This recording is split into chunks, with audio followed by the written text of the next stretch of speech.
Hello, good evening, नमस्कार। कैसे आप सभी? उम्मीद करते हैं मस्त होंगे, स्वस्थ होंगे। तो एक बार फिर से स्वागत है आपका, आपके अपने परिवार, खास करके GK GS by Amit Pandey में, जहाँ पे हम विशुद्ध रूप से चर्चा करने वाले हैं।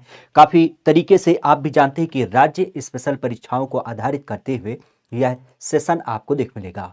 और इस सेशन की खास बात अगर कही जाए तो इस सेशन की सबसे महत्वपूर्ण बात यही होती है कि राज्य स्पेशल परीक्षाओं में खासा आप भी जानते हैं यूपी जीके क्या होता है, बड़े मंतव्य के साथ आपसे पूछा जाता है। और उसी यूपी जीके को जांचने के लिए, उसी को परखने के लिए यहाँ पर हम आप सबके सम्मुख उपस्थित होते हैं। तो एक बार फिर से आप सबका स्वागत है यहाँ पे आपके अपने परिवार में। जल्दी से जल्दी आप लोग क्या करें, इस सेशन में अपने आप को जोड़ लें, ताकि रोज की तरीके से चलने वाले इस अनवरत सेशन को हम क्या करें, एक अच्छे स्तर पर, एक विशुद्ध तरीके से आप लोगों तक क्या करें, प्रेषित कर पाए। खासा आज के इसी मंतव्य, इसी बिंदु के साथ कि वाग्देवी की कृपा सदैव आपके ऊपर बरकरार रहे। सरस्वती महाभागे विद्या कवल लोचने, विद्या रूपी विशालाक्षी विद्या देहि नमोस्तुते। माँ वाग्देवी का सानिध्य इस तरीके से प्राप्त हो ताकि नित्य नई ऊंचाइयों को आप लोग अचीव करें, यही संकल्पना सदैव से हमारी आपके प्रति होती है। तो चलिएगा, विषय संकल्पना की जब बात की जाए, एक एक बिंदुओं के बारे में चर्चा की जाए, तो प्रमुख रूप से हम यहाँ पर एक एक प्रश्नों के बारे में चर्चा करेंगे। तो खासा ध्यान रखिएगा, एक एक बिंदुओं, एक एक प्रश्नों के साथ अपनी इस क्लास की शुरुआत करते हैं आज के मोटिवेशन कोड के साथ, जो कि कुछ इस तरीके से है कि संघर्ष से कभी डरना नहीं चाहिए, क्योंकि यह भी एक कहानी है जो सफल होकर के अन्य लोगों को सुनानी है। और यह बिल्कुल सत्य बात है कि संघर्ष से कभी भी अपने आप को हारना नहीं है, ना बिल्कुल डरना है। तो संघर्ष से कभी हारना नहीं चाहिए, क्योंकि यह एक ऐसी कहानी है जो सफल होकर के अन्य दूसरे लोगों को क्या करनी है, सुनानी है। तो चलिएगा, बिंदु की शुरुआत हो चुकी है। पहला आपके सामने प्रश्न भी आ चुका है और आप सबके साथी मित्र भी आ चुके हैं। जैसा कि हम देख पा रहे हैं, अभिषेक हैं, अनूप सिंह है, रंजीता पटेल है, बीएसएफ है। तो चलिए, बहुत अच्छी बात है, शुरुआत आप सबके साथ हो चुकी है। एक काम करिएगा कि आप लोग इस सेशन को लाइक कर दीजिएगा और हो सकेगा तो अपने दोस्तों मित्रों के पास भी साझा कर दीजिएगा। आज से बेसिकली यहां पर हम बात करते हैं कि निम्नलिखित में से बेलन नदी घाटी, आज बेलन नदी घाटी की जब बात की जाए तो इसकी खुदाई किसके निर्देशन में कराई गई थी? नाम लिया जाता है एस.आर. राव का, या फिर यज्ञदत्त शर्मा का, या फिर आपके एम.जी. मजूमदार का, या फिर प्रोफेसर जी.आर. शर्मा का। तो किनका नाम यहां पे आपको देखने मिलता है? अलका राजपूत, अनुज राठौर, रंजीता पटेल। यहां पे हम किसकी बात करें? अपनी यहां पे खास करके बेलन नदी घाटी। तो इस बेलन नदी घाटी के परिप्रेक्ष्य में इसकी जो खुदाई की जाती है वो किसके अगुवाई में किया जाता है? एक्चुअली आप भी जानते हैं, हमारे यहाँ पर कई बार सभ्यताओं के बारे में जिक्र किया जाता है। और ऐतिहासिक काल की जब बात की जाए तो ऐतिहासिक काल में बहुत सारे नाम देख मिलते हैं। नामों की अगर बात की जाए तो इतिहास परंपरा में आप भी जानते हैं, कोई भी जो साक्ष्य मिलता है वो कहीं पर जमीन में दबा ही होता है। सामान्यतः अगर देखा जाए तो खुदाई वगैरह की जाती है तो वहीं से क्या होता है, हमें प्राप्त होते हैं। कुछ चीजें जो आपके पत्थर वगैरह पे लिखी गई हैं, कुछ आपकी गुफाओं वगैरह में अवशेष आपको देख मिलते हैं। तो इसी परिप्रेक्ष्य में जो बेलन नदी घाटी का लोकेशन है, चूंकि पुरानी जो सभ्यताएं निवास करती थी वो अक्सर किसी नदी के किनारे पर ही रहा करती थी। आज उसी बिंदु की बात की जाए तो बेलन नदी का नाम ध्यान रखिएगा, क्योंकि बेलन नदी की जब बात की जाए तो इसकी खोज जो की गई थी वो आपके प्रोफेसर जी.आर. शर्मा के द्वारा। किसके द्वारा? Professor G.R.. शर्मा की जब बात की जाए तो इनके द्वारा इसकी खोज की गई। और ये कहां पे स्थित है? तो ये आपके प्रयागराज में दिख मिलता है। आज का जो आपका प्रयागराज है, उस प्रयागराज की जब बात की जाए तो प्रयागराज में इसका नाम प्रमुख रूप से, हालांकि इसी परिप्रेक्ष्य में आपने सुना होगा जैसे प्रतापगढ़ का नाम। तो प्रतापगढ़ की जब बात की जाए तो यहां पर भी कुछ लोकेशन है, जैसे आपने महदहा वगैरह के बारे में सुना होगा। एक्चुअली इस लोकेशन की जब बात की जाए तो यहां पर बेलन नदी है। और पुराने समय में लोग क्या करते थे, पीने के पानी वगैरह के लिए सामान्यतः नदियों के ही किनारे निवास करते थे। तो नदियों के किनारे रहने के नाते इसको हम क्या नाम देते हैं? बेलन नदी के परिप्रेक्ष्य इस घाटी को नाम दे पाते हैं। तो यहां पर प्रोफेसर जी.आर. शर्मा के द्वारा खासा ध्यान रखिएगा, इस स्थल की क्या की गई थी? खुदाई करी गई थी। वैसे हमारे यहाँ पर देखा जाए तो ये किससे संबंधित है? तो यहाँ पर आपने कई बार सुने होंगे जब हम बात करते हैं प्राक ऐतिहासिक काल, तो प्राक ऐतिहासिक काल के संबंध में कुछ जो हमें साक्ष्य प्राप्त है वह प्रमुख रूप से आपको देखने को मिल जाते हैं। प्राक ऐतिहासिक काल, जहां पे हम सीधे शब्दों में कह सकते हैं कि जिसको हम पाषाणकालीन सभ्यता के परिप्रेक्ष्य में जब हम बात करते हैं, पुरा पाषाण काल, मध्य पाषाण काल और नव पाषाण काल, तो उससे संबंधित कुछ आपके साक्ष्य वगैरह प्रमुख रूप से दिख मिलते हैं, जिसमें आपने सुना होगा जैसे हड्डी निर्मित मूर्ति। यहां पर जो मुख्य रूप से प्राप्त है वह क्या है, तो हड्डी निर्मित मूर्ति की जब बात की जाए तो हड्डी निर्मित एक मातृ देवी की मूर्ति यहां पे प्रमुख रूप से प्राप्त है। इवन अगर देखा जाए तो यहीं पे आपने नाम सुना होगा किसके बारे में, पहली बार जो हमें नर कंकाल प्राप्त हुआ है वो कहीं पे प्राप्त हुआ है, तो नर कंकाल भी यहीं से प्राप्त हुआ है। और नर कंकाल के अलावा अगर देखा जाए तो खासा ध्यान रखिएगा, ये कितनी है, तो 14 समाधान आपको एक साथ देखने मिलते हैं। महत्वपूर्ण बात क्या होती है कि इनकी जो संकल्पना है, इनके पैर होते हैं पूरब की तरफ, और पैर पूर्व के अलावा अगर देखा जाए तो सर इनके किस दिशा में है, तो सर इनका पश्चिम दिशा की तरफ आपको देखने को मिल जाता है। साथ ही साथ अगर देखा जाए तो कुछ आपके मिट्टी के बर्तन भी आपको देखने को मिल जाते हैं। किसके, मिट्टी के बर्तन प्रमुख रूप से आपको देखने को मिल जाते हैं। मिट्टी के बर्तन वगैरह की जब बात की जाए तो उसका संदर्भ ध्यान रखिएगा। क्लियर। हालांकि इसी चूंकि प्रयागराज की बात की है तो यही पे नाम ध्यान रखिएगा। प्रयागराज में एक नाम आपने सुना होगा जिसको हम कहते हैं कोलडिहवा। हमारे यहाँ पर कोलडिहवा की जब बात की जाए तो कोलडिहवा का जो संबंध है वो भी काफी चर्चा में रहता है, क्योंकि यहां पर पहली बार चावल के साक्ष्य देखने को मिलते हैं। लेकिन चावल का साक्ष्य आप भी जानते हैं कि पुराने साध्यों में हमने देखा कि कोलडिहवा था, लेकिन अभी हमने एक नया लोकेशन चूज किया है, एक नया स्थल चूज किया है जिसको आप कह सकते हो कि नवीनतम स्थल। और नवीनतम स्थल किसे नाम दिया गया है, तो यह नाम दिया गया है लहुरा देव को। तो लहुरा देव नाम ध्यान रखिएगा, जो संयोग से आपके संत कबीर नगर जिले में पड़ता है। कहां पे, संत कबीर नगर जिले की जब बात की जाए तो संत कबीर नगर जिले का नाम ध्यान रखिएगा, जहां पर इसकी अवस्थिति आपको वर्तमान में देखने को मिल जाती है। तो प्रयागराज का नाम ध्यान रखिएगा, खासा जिसको हम लोग आज क्या कहते हैं, संगम नगरी के रूप में जानते हैं। संगम नगरी क्यों कहा जाता है, क्योंकि 3 नदियां प्रमुख रूप से आप भी जानते हैं कि इसके रूप में जब हम बात करते हैं गंगा, गंगा के अलावा यमुना, और यमुना के अलावा सरस्वती। तो गंगा यमुना सरस्वती की जब बात की जाए तो 3 नदियों का क्रम यहां पे आपको प्रमुख रूप से दिख मिलता है, और यही से ही क्या हो जाता है, ये बेलन नदी घाटी आपको दिख मिलती है। सामान्य रूप से अगर देखा जाए तो जब हम वैदिक काल वगैरह की बात करते हैं तो उससे संबंधित कुछ आपके सभ्यता के साक्ष्य प्रमुख रूप से आपको देखने को मिल जाते हैं। वैसे नामों की जब बात की जाए तो नामों के परिप्रेक्ष्य में इसी तरीके से एक लोकेशन और हमारे यहाँ पर कई बार पूछा जाता है, जिसको आपने कई बार सुना होगा, अगर उसको हम नाम दे तो अतरंजी खेड़ा, अतंजी खेड़ा करें। हमारे यहाँ पे आपने सुना होगा आलमगीरपुर।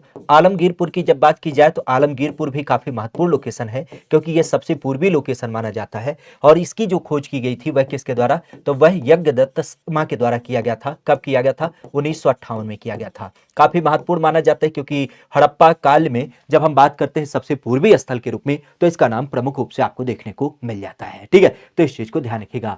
आगे की बात करते हैं, नेक्स्ट क्वेश्चन की बात करते हैं। तो नेक्स्ट क्वेश्चन क्या है, नेक्स्ट क्वेश्चन है कि कपिल वस्तु, आज कपिल वस्तु की जब बात की जाए तो वर्तमान यूपी के या किस लोकेशन में आपको देखने को मिल जाता है। वंदना चौहान, अभिषेक, रंजीता पटेल, राज और कंचन मौर्य, बिल्कुल आप सबका स्वागत है हृदय तल से, तहे दिल से। एक काम जरूर करिएगा कि अगर आप इस चैनल पे जुड़े हैं तो इस चैनल को लाइक और शेयर सब्सक्राइब भी करिएगा, इस क्लास को भी अपने दोस्तों मित्रों के पास पहुंचाइएगा। एक बड़ी महत्वपूर्ण, आप कह सकते हो कि थोड़ा सा कंफ्यूजन हो रहा है आपको सर्च करने में यूट्यूब पे, चूंकि अभी नया नया इनिशिएटिव है, तो आप सर्च करिएगा @GKGS बाई अमित पांडे, तो आपको यही पेज दिखेगा, बाकी कुछ बनावट नहीं है। ठीक है, सीधी सी संकल्पना अभी नए सिरे में चालू किया गया है। आप भी जानते हैं आज आपकी तीसरी क्लास है, थोड़ा सा इंफॉर्मेटिव चीज़ों को भी हमने डालना चालू कर दिया है। इवन आप यहीं पे कह सकते हो कि आपको थोड़े बहुत जो कम्युनिटी लेवल पे पोस्ट वगैरह आते हैं ना, जैसे क्वेश्चन आप देख सकते हैं कि दुग्ध संघ की स्थापना, नौसेना दिवस आज मनाया गया, या भारतीय नेपाल सीमा, अभी हम कोशिश कर रहे हैं कि जो आपके प्रीवियस पेपर हैं उनसे संबंधित कुछ क्वेश्चन आपके साथ साझा किया जाए, और उनको आप यहाँ पे पूरी तरीके से देख सकते हैं। तो इस चैनल को सब्सक्राइब कर लीजिएगा, क्योंकि आपकी तैयारी में धार देने के लिए यह प्रमुख रूप से आपको देख मिलता है। ठीक है, बहरहाल यहाँ पे कपिल वस्तु की जब बात की जाए तो कपिल वस्तु का नाम संबंधित होता है हमारे यहाँ पर किस जनपद से, इसका नाम प्रमुख रूप से है। खासा अगर देखा जाए तो ये नाम होता है गोंडा, गौतम बुद्ध नगर, गोरखपुर, या फिर आपके हमारे यहाँ पर सिद्धार्थ नगर के रूप में। तो कपिल वस्तु का नाम आपने कई बार सुना होगा। हमारी यूपी की जब बात की जाए तो हमारी यूपी में इसका संबंध किससे होता है, तो सीधे शब्दों में अगर देखा जाए तो इसका नाम संबंधित होता है किसके रूप में, हमारी यूपी में सिद्धार्थनगर जिले से। आज सिद्धार्थनगर जिले की जब बात की जाए तो आप भी जानते हैं सिद्धार्थनगर जिला ये आपकी अवस्थिति है। सामान्यतः आप भी जानते हैं, चूंकि यहां पर क्या हो जाता है, यहां पे नेपाल के साथ हमारी सीमा लग जाती है, तो नेपाल के साथ सीमा साझा करने वाला इसका नाम प्रमुख रूप से देखने को मिल जाता है। नाम की जब बात की जाए तो सिद्धार्थनगर क्यों नाम पड़ा, क्योंकि आप भी जानते हैं सिद्धार्थ की यह जन्मस्थली मानी जाती है। सिद्धार्थ कौन थे, तो सिद्धार्थ आप भी जानते हैं, जब हम बुद्ध की बात करते हैं तो बुद्ध के बचपन का नाम क्या था, बचपन का नाम जो था वह आपके सिद्धार्थ हुआ करता था। तो बुद्ध के बचपन का नाम जो था, खास करके जिसको हम क्या बोलते हैं, गौतम बुद्ध के रूप में जानते हैं, तो गौतम बुद्ध का बचपन का नाम जो था वह सिद्धार्थ हुआ करता था। और इसी कारण से क्या होता है, इनका नाम सिद्धार्थ नगर हमारी यूपी के जिले का रखा जाता है। वैसे यही पर अगर देखा जाए तो एक नाम ध्यान रखिएगा, सिद्धार्थ नगर जिले का जो वर्तमान मुख्यालय है वह किस रूप में जाना जाता है, तो इसका जो मुख्यालय है वह वर्तमान आपके नौगढ़ के रूप में देखने को मिल जाता है। कहां पे, नौगढ़ के रूप में। लेकिन इस कपिल वस्तु की जब बात की जाए तो आपने सुना होगा कपिल वस्तु जो है मुख्य रूप से अगर देखा जाए तो ये नेपाल के परिप्रेक्ष्य आपने लुम्बिनी का नाम सुना होगा, तो लुम्बिनी के परिप्रेक्ष्य आपको दिख मिलता है। कपिल वस्तु एक जिला भी है नेपाल का। अगर इसकी बात की जाए तो यहाँ पर क्या है, यहाँ पे वही गौतम बुद्ध का जन्म हुआ है। खास करके आपने सुना होगा शाक्य गणराज्य के परिप्रेक्ष्य में, ठीक है। शाक्य गणराज्य की जब बात की जाए तो शाक्य गणराज्य से परिचित आपके इनके पिता का नाम दिख मिलता है, जो कपिल वस्तु के राजा भी हुआ करते थे। आज सिद्धार्थनगर की जब बात की जाए तो इसकी उपलब्धि क्या है, दो तीन चीजें ध्यान रखिएगा। जैसे पहली बात, काला नमक चावल। आज काला नमक चावल की जब बात करें तो काला नमक चावल यहाँ पे प्रमुख रूप से दिख मिलता है। और इसी कारण से आपने सुना होगा काला नमक चावल महोत्सव की जब बात की जाए तो काला नमक चावल महोत्सव भी आपका यहाँ पे आयोजित किया गया। काला नमक चावल के अलावा अगर देखा जाए तो सिद्धार्थनगर की एक जो विशेषता है, खासा आपने सुना होगा क्या, जब हम बात करते हैं पहली बात तो नेपाल के साथ इसकी सीमा साझा होती है। और यही पर अगर देखा जाए तो चूंकि आप भी जानते गौतम बुद्ध का जन्म हुआ है, तो गौतम बुद्ध जन्म होने के नाते आपने कई सारे स्तूपों का भी नाम सुना होगा, जो खास करके किसके द्वारा बनवाया गया है, तो राजा अशोक के द्वारा बनवाया गया है। बिल्कुल अभिषेक जी, आपका कहना सत्य है कि अभी सिद्धार्थ के नाम से ही आपके यूपी के सिद्धार्थनगर जिले में एक सिद्धार्थ विश्वविद्यालय भी क्या किया गया है, स्थापित किया गया है, जो हाल फिलहाल का अभी नवीन विद्यालय होता है। तो सिद्धार्थ विश्वविद्यालय की जब बात की जाए तो इसका भी नाम ध्यान रखिएगा, खासा यहां से आपको देखने को मिल जाता है। हाँ, काला नमक चावल की जब बात की जाए तो इसे क्या प्राप्त है, तो आप भी जानते हैं जीआई टैग इसको हाल फिलहाल में प्राप्त हुआ है। हमारे यूपी के 3 ऐसे उत्पाद हैं जिनको जीआई टैग प्राप्त है। कौन कौन से हैं, तो एक तो है काला नमक चावल, दूसरा हमारी यूपी का ही है आदम चीनी चावल जो चंदौली जिले से संबंधित है, और तीसरा है पश्चिमी यूपी का बासमती चावल। तो इस चीज को भी ध्यान रखिएगा। नामों की जब बात की जाए तो कपिल वस्तु आपके यूपी के परिप्रेक्ष्य में वर्तमान सिद्धार्थनगर जिले में प्रमुख रूप से देखने को मिल जाता है। आगे की बात की जाए तो कहा जा रहा है कि महाजनपद काल के परिप्रेक्ष्य में कितने ऐसे महाजनपद हैं जो वर्तमान आपके यूपी में देखने को मिलते हैं। महाजनपद की जब बात की जाए तो कितने आपको नाम दिख मिलते हैं। लिटिल हिमांशु पाल गंगा जी, बहुत अच्छी बात है कि आप इस सेशन में जुड़े हैं, तो इस सेशन को लाइक करिएगा, अपने दोस्तों मित्रों के पास साझा भी करिएगा। कोशिश करिएगा कि इस चैनल को भी सब्सक्राइब कर लीजिए, क्योंकि आप भी जानते हैं रात के 9 बजे की जो आपकी अनवरत तरीके से चलने वाली यूपी जी के वाली क्लास है वो यहाँ पे आपको दिख मिलती है। थोड़ा सा माहौल परिवर्तित हो जाए उसके बाद और भी बहुत सारी चीज़ें आपको नए नए प्रकार में यहाँ पे आपको देख मिलेंगी, तो उसके लिए आप बिल्कुल बेफिक्र ना होइएगा। थोड़ा सा क्रम की बात है, थोड़ी संकल्पनाओं का एक आधार है, बाकी सारी चीजें बिल्कुल स्मूथ तरीके से आपको एक प्लेटफॉर्म पे देखने को मिल जाएंगी। ठीक है, यहां पर हम कितनी बात करें, कितने महाजनपद, तो महाजनपदों का संदर्भ कितना होगा, तो यहां पे नाम ध्यान रखिएगा 5, 7, 8 या फिर 6। सबसे पहली बात तो ये ध्यान रखिएगा, हमारे यहां पर जब हम बात करते हैं 6ठी शताब्दी के आसपास, तो यूपी के अंतर्गत कुल 8 महाजनपद हुआ करते थे। कब, हमारे यहां पर जब हम बात करते हैं 6ठी शताब्दी के आसपास। तो बताया जाता है कि जो 6ठी शताब्दी हुआ करती थी उस समय काल में 2 पुस्तक का नाम आपने कई बार सुना होगा। एक का नाम होता है अंगुत्तर निकाय, और अंगुत्तर निकाय के अलावा अगर देखा जाए तो एक पुस्तक का नाम है जिसका नाम है भगवती सूत्र। तो अंगुत्तर निकाय और भगवती सूत्र की जब बात की जाए तो इन दोनों पुस्तकों में क्या बताया गया है, इन दोनों पुस्तकों में बताया गया है कि पूरे भारत में क्या हुआ करता था, उस समय पे महाजनपद हुआ करते थे। और इन महाजनपदों की जब बात की जाए तो इनकी कुल संख्या क्या थी, इनकी कुल संख्या थी महाजनपद 16। लेकिन खासा अगर देखा जाए तो इन 16 महाजनपदों में से हमारी यूपी की जब बात की जाए तो हमारी यूपी में वर्तमान में कुल 8 आपके महाजनपद प्रमुख रूप से दिख मिलते हैं। अब इन 8 महाजनपदों की जब बात की जाए तो नाम क्या होता है, जैसे आपने काशी का नाम सुना होगा जो बनारस से संबंधित है, जैसे आपने कोसल के बारे में सुना होगा, कोसल जो भगवान राम से संबंधित आपका अयोध्या का लोकेशन है। जैसे आपने मथुरा के बारे में सुना होगा जहां पे सूरसेन की बात की जाती है। जैसे आपने कुरु के बारे में सुना होगा हस्तिनापुर, हस्तिनापुर का नाम खास करके जो आज आपका हस्तिनापुर दिल्ली मेरठ का लोकेशन होता है। साथ ही साथ अगर देखा जाए तो यहीं पे आपने पांचाल के बारे में सुना होगा जो वर्तमान फर्रुखाबाद जिले से संबंधित होता है। यहीं पर अगर देखा जाए तो चेदी का नाम आपने सुना होगा जो आपके बांदा से संबंधित है। यहीं पर आपने बत्स के बारे में सुना होगा जो आपके कौशाम्बी की जब बात की जाए खास करके प्रयागराज के पास, तो वहां से संबंधित है। और एक नाम और आपने सुना होगा मल्ल के बारे में, मल्ल जो वर्तमान आपके कुशीनगर से संबंधित होते हैं। तो ये 8 महाजनपद हमारे यूपी में प्रमुख रूप से देखने को मिल जाते हैं। तो 8 महाजनपदों का संदर्भ ध्यान रखिएगा जो हमारे यहाँ पर प्रमुख रूप से देख मिलते हैं। क्योंकि अंगुत्तर निकाय और भगवती सूत्र की जब बात की जाए तो जैन धर्म और प्राकृतिक क्या बोलते हैं, जैन धर्म के अलावा जब हम बात करते हैं बौद्ध धर्म, तो उससे संबंधित ये प्रमुख पुस्तक होती हैं और इनके बारे में क्या किया गया, चर्चा किया गया है। खासा आप भी जानते हैं नामों की जब बात की जाए तो ये 8 महाजनपद कुछ ऐसे आपके पूरे भारत में विस्तारित थे। हालांकि अगर देखा जाए तो अधिकतर जो स्थित थे ना वह उत्तर भारत में स्थित थे। हमारे दक्षिण की बात की जाए तो दक्षिण में कहीं एकाध आपका स्थित था। और सबसे अंतिम की जब बात की जाए तो यहाँ पे आपको कंबोज और गंधार का नाम प्रमुख रूप से मिलता है। क्लियर। आगे की जब बात की जाए तो एक नाम है एतमादुद्दौला का मकबरा। यह उत्तर प्रदेश के परिप्रेक्ष्य में कहां पर स्थित है? एतमादुद्दौला का मकबरा हमारे यहाँ पर किसके नाम से देख मिलता है? और इस नाम की जब बात की जाए तो ये नाम खासा ध्यान रखिएगा, आगरा में स्थित है, दिल्ली में स्थित है, इलाहाबाद में स्थित है या फिर आपके बनारस में स्थित है। एतमादुद्दौला के मकबरे की जब बात की जाए तो यह यूपी में प्रमुख रूप से देखने को मिल जाता है। आज नाम की बात की जाए तो यह आगरा, दिल्ली, इलाहाबाद या फिर आपके बनारस के परिप्रेक्ष्य नामों को आधारित करते हुए एतमादुद्दौला का मकबरा। सबसे पहली बात तो ये ध्यान रखिएगा, एतमादुद्दौला आप भी जानते हैं ये मुगल सल्तनत में अगर देखा जाए तो सबसे महत्वपूर्ण व्यक्ति के रूप में जाने जाते हैं। इनका नाम संबंधित होता है कहां से? तो इनका नाम संबंधित होता है आपके आगरा से। एतमादुद्दौला का मकबरा कहां पे स्थित है? तो यह जो बिल्डिंग आपको दिख मिलती है, कई बार आपसे पूछा भी गया है, जब बताया जाता है शुद्ध संगमरमर, तो शुद्ध संगमरमर की जब बात की जाए तो शुद्ध संगमरमर से निर्मित ये क्या हो जाती है, पहली बिल्डिंग मानी जाती है। किस काल की? जब हम मुगल काल की बात करते हैं। तो मुगल काल के अंतर्गत खासा ध्यान रखिएगा, जब हम मुगल काल की बात करें तो मुगल काल में शुद्ध संगमरमर से निर्मित ये क्या होती है, पहली आपकी स्थापत्य कला का नमूना माना जाता है। सामान्य रूप से आपने सुना होगा कि नूरा की जब बात की जाए तो नूरा जहां के द्वारा क्या किया गया था, अपने पप्पा के याद में, किसके? अपने पप्पा के याद में क्या किया गया था, इसको बनवाया गया था। तो खासा इसको हम किसके रूप में जानते हैं? एतमादुद्दौला के मकबरे के रूप में। एतमादुद्दौला नूरत जहां के पापा थे और उन्हीं के याद में क्या किया गया, यह आपका मकबरा बनवाया गया है। हालांकि शुद्ध संगमरमर की अगर बात की जाए तो संगमरमर से तो यहां पर एक विशेष इमारत है जिसको आप कई बार जानते हैं, जिसका नाम है ताजमहल। ताजमहल की जब बात की जाए तो ताजमहल भी यहाँ पे आपको देख मिलता है, लेकिन इस ताजमहल का निर्माण किसके द्वारा कराया गया है? तो ये आप भी जानते हैं शाहजहां के द्वारा।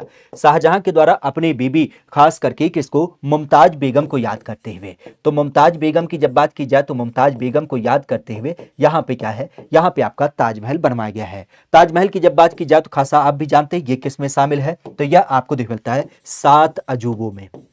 क्योंकि अभी आपके अजूबे काफी चर्चा में थे, अभी आपका 8वां अजूबा घोषित किया गया है।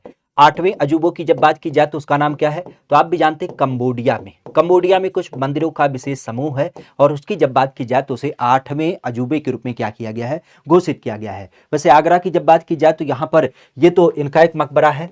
इसके अलावा अगर देखा जाए तो एक नाम और ध्यान रखिएगा, खास करके आपने सुना होगा अकबर का मकबरा।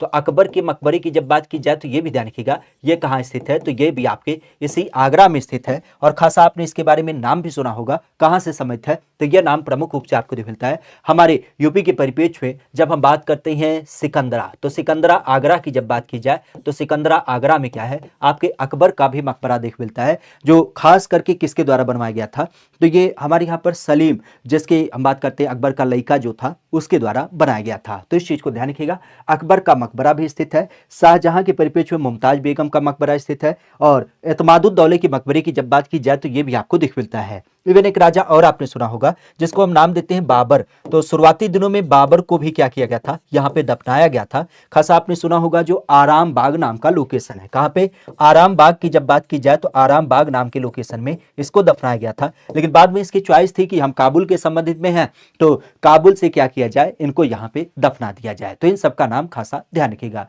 जय के स्पैरो जी, अच्छा सर्च किए, बहुत बहुत अच्छी बात है कि आप यहाँ पे जुड़े, ठीक है, अच्छा लगा आपसे। लेकिन एक काम करिएगा थोड़ा सा, क्योंकि सर्च करने में बड़ी प्रॉब्लम आ रही है, जैसा कि आप लोगों के द्वारा बताया जा रहा है, तो हम बार बार करें कि कुछ ना करिएगा, @ लगा के सर्च करिएगा, क्योंकि अभी थोड़ा सा नया चैनल है ना, तो इसी कारण से आपको मिल नहीं पा रहा है।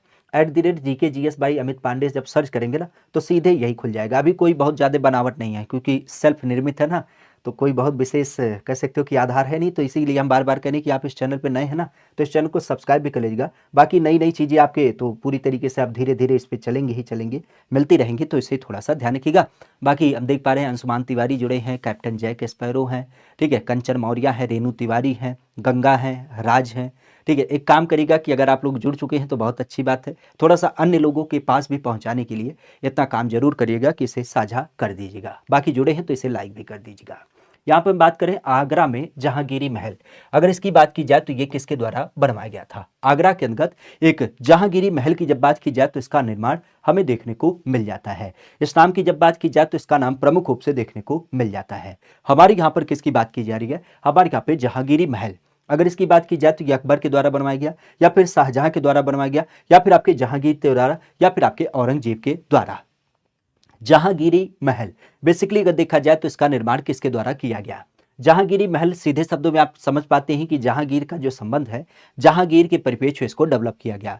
क्योंकि जहांगीर कौन था? तो जहांगीर आप भी जानते हैं अकबर का लड़का था, जिसका नाम बचपन में सलीम हुआ करता था। तो सलीम के लिए अपने पापा के द्वारा क्या किया गया था? ये जहांगीर महल बनवाया गया था। सलीम की जब बात की जाए, क्योंकि आपने कई बार सुना होगा, छोड़ छाड़ के अपने सलीम की जली अनारकली डिस्को चली। तो अनारकली की जब बात की जाए तो एक अवैध संबंध के नाते आपने देखा भी होगा कि अकबर ने लास्ट टाइम पे इनको घर से खदेड़ दिया था। तो ये कहाँ चले गए थे? प्रयागराज में। और इसी प्रयागराज में आपने सुना होगा अपने पिता के परिप्रेक्ष्य में क्या किया था? इन्होंने विद्रोह भी कर दिया था।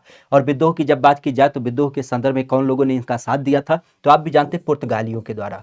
पुर्तगालियों की जब बात की जाए तो पुर्तगालियों ने क्या किया था? इनका साथ भी दिया था। और ये इलाहाबाद अर्थात प्रयागराज की जब बात की जाए तो प्रयागराज में शासक भी बन जाते हैं। तो चूंकि आप भी जानते हैं पिता लोगों का कर्तव्य होता है, मतलब कर्तव्य नहीं होता लेकिन ये एक नैतिक जिम्मेदारी होती है कि वो अपने बच्चे के लिए घर बनवा के जाते ही जाते हैं। तो अकबर ने भी क्या किया था? अपने लड़का के लिए यहाँ पर खास करके जहांगीरी महल बनवा रखा था। तो कहाँ पे बनवाया था? तो ये खासा ध्यान रखिएगा, यह आपके आगरा में बनवाया गया था। हालांकि अकबर की जब बात की जाए तो अकबर के द्वारा इसी आगरा में ही खास करके एक नाम आपने सुना होगा जिसको हम नाम देते हैं लाल किला। तो अकबर के परिप्रेक्ष्य में आपने लाल किले का भी नाम सुना होगा। लाल किला अकबर के द्वारा बनवाया गया था, जिसको आप जानते भी कि ये यूनेस्को में क्या है? शामिल है। तो यूनेस्को में शामिल भी है। लाल किले की जब बात की जाए तो इसका नाम प्रमुख रूप से ध्यान रखिएगा। वैसे अकबर की जब बात की जाए तो अकबर ने एक शहर स्थापित किया था जिसके बारे में आप भी जानते हैं, फतेहपुर सीकरी। फतेहपुर सीकरी की जब बात की जाए तो आपने कई बार सुना होगा किसके माध्यम से? जब हम बात करते हैं शेख सलीम चिश्ती। तो शेख सलीम चिश्ती की जब बात की जाए तो इन्हीं के याद में क्या किया था? इस नए शहर में बहुत सारी चीजों को इन्होंने डेवलप किया था, इसको अपनी राजधानी बनाई थी। खास आप भी जानते हैं, जैसे बुलंद दरवाजा की जब बात की जाए तो बुलंद दरवाजा यहाँ पर अकबर के द्वारा बनवाया गया था। जैसे पंचमहल की जब बात की जाए तो पंचमहल यहाँ पे आपका डेवलप किया गया था। अपनी पत्नी अर्थात जोधाबाई की जब बात की जाए तो जोधाबाई के लिए इन्होंने क्या किया था? जोधाबाई महल बनवाया था। साथ ही साथ इन्हीं की एक दूसरी रानी थी जिनका नाम था मरियम। तो मरियल की जब बात की जाए तो मरियम के लिए भी क्या किया था? इन्होंने यहाँ पे महल बनवाया था। मरियल महल के अलावा अगर देखा जाए तो यहीं पे आपने किसके बारे में सुना होगा? इबादत खाने के बारे में। तो इबादत खाना की जब बात की जाए तो इबादत खाना भी इन्होंने क्या किया था? यहाँ पे बनवाया था। तो बहुत सारी इमारतों की जब बात की जाए तो ये प्रमुख रूप से, हालांकि यही पर अगर देखा जाए तो आपने कई बार सुना होगा किसके बारे में? शेख सलीम की जब बात की जा रही है तो यहाँ पर शेख सलीम चिश्ती की इन्होंने क्या की थी? दरगाह भी बनवाई थी। तो शेख सलीम चिश्ती की दरगाह कहाँ पे बनवाई गई थी? तो यह आपको देख मिलती है इसी फतेहपुर सीकरी में। तो फतेहपुर सीकरी का नाम ध्यान रखिएगा, अकबर के द्वारा पूरी पूरी संकल्पनाओं में इनका नाम प्रमुख रूप से दिख मिलता है। ठीक है। नाम आता है कि 1937 में प्रांतीय चुनाव की जब बात की जाए तो संयुक्त प्रांत में कितनी सीटें आपके मुसलमानों के लिए आपकी रिजर्व थी? नाम आपको दिख मिलता है 65 थी, आपके यहाँ पर 64 थी, या फिर आपके 70 थी, या फिर आपके 72 सीटें रिजर्व थी। तो नामों की जब बात की जाए तो 1937 के प्रांतीय चुनाव में, प्रांतीय चुनाव की जब बात की जाए तो आप भी जानते हैं, क्योंकि जब 1937 का समय काल था तो उस टाइम पे क्या हुआ? 1935 में हमारे यहाँ पर भारत शासन अधिनियम आया। और भारत शासन अधिनियम जब आया तो उसने बताया कि अब प्रांतों में क्या होना चाहिए? अपनी खुद की सरकार होनी चाहिए। और सीधे शब्दों में अगर देखा जाए तो अब हमारे यहाँ पर क्या किया गया? प्रांतों के द्वैत शासन को समाप्त करते हुए केंद्र में द्वैत शासन की व्यवस्था लगाई गई। और इसी परिप्रेक्ष्य में क्या हुआ? 1937 में आपके प्रांतीय चुनाव को आयोजित किया गया। तो कुल सीटों की जब बात की जाए तो 64 सीटें आपके मुसलमानों के लिए रिजर्व करी गई थी। खास आप भी जानते हैं यह किसके परिप्रेक्ष्य में हुआ था? तो आप भी जानते हैं जब हम बात करते हैं भारत शासन अधिनियम, तो भारत शासन अधिनियम की जब बात की जाए तो भारत शासन अधिनियम के अंतर्गत क्या हुआ था, यह चुनाव आपके आयोजित किए गए थे। खासा चूंकि हमारे यूपी का जो नाम हुआ करता था वह किसके नाम से था, तो वह नाम आपको देखो मिलता है संयुक्त प्रांत। और संयुक्त प्रांत की जब बात की जाए तो वहां पे आप भी जानते हैं उस टाइम पे क्या हुआ करता था, कांग्रेस एक पार्टी के रूप में थी, ये वाली कांग्रेस नहीं, पुराने समय की कांग्रेस। और इसके अलावा ये मुस्लिम लीग हुआ करता था, तो मुस्लिम लीग के परिप्रेक्ष्य मुसलमानों को यहाँ पे रिजर्वेशन दिया गया था। और इसी परिप्रेक्ष्य में कांग्रेस की जब बात की जाए तो कांग्रेस क्या करती है, यहाँ पे बहुमत प्राप्त करती है। और बहुमत प्राप्त करने की दशा में क्या होता है, खास करके आप भी जानते हैं यहाँ पे पहली बार जो प्रधानमंत्री बनाए जाते हैं उनका नाम क्या होता है, तो उनका नाम होता है पंडित गोविंद बल्लभ पंत। क्या नाम होता है, पंडित गोविंद बल्लभ पंत की जब बात की जाए तो पंडित गोविंद बल्लभ पंत का नाम ध्यान रखिएगा, जो यहाँ पे क्या होते हैं, पहले प्रधानमंत्री के रूप में आपके बनाए जाते हैं। खासा आप भी जानते हैं संयुक्त प्रांत की जब बात की जाए तो इसके अलावा चूंकि उस टाइम पे कुल 13 अलग अलग प्रांतों में क्या हुए थे, चुनाव हुए थे, जिसमें से 11 प्रांतों में क्या हुआ था, मुस्लिम लीग ने क्या किया था, सॉरी कांग्रेस ने क्या किया था, बहुमत हासिल किया था।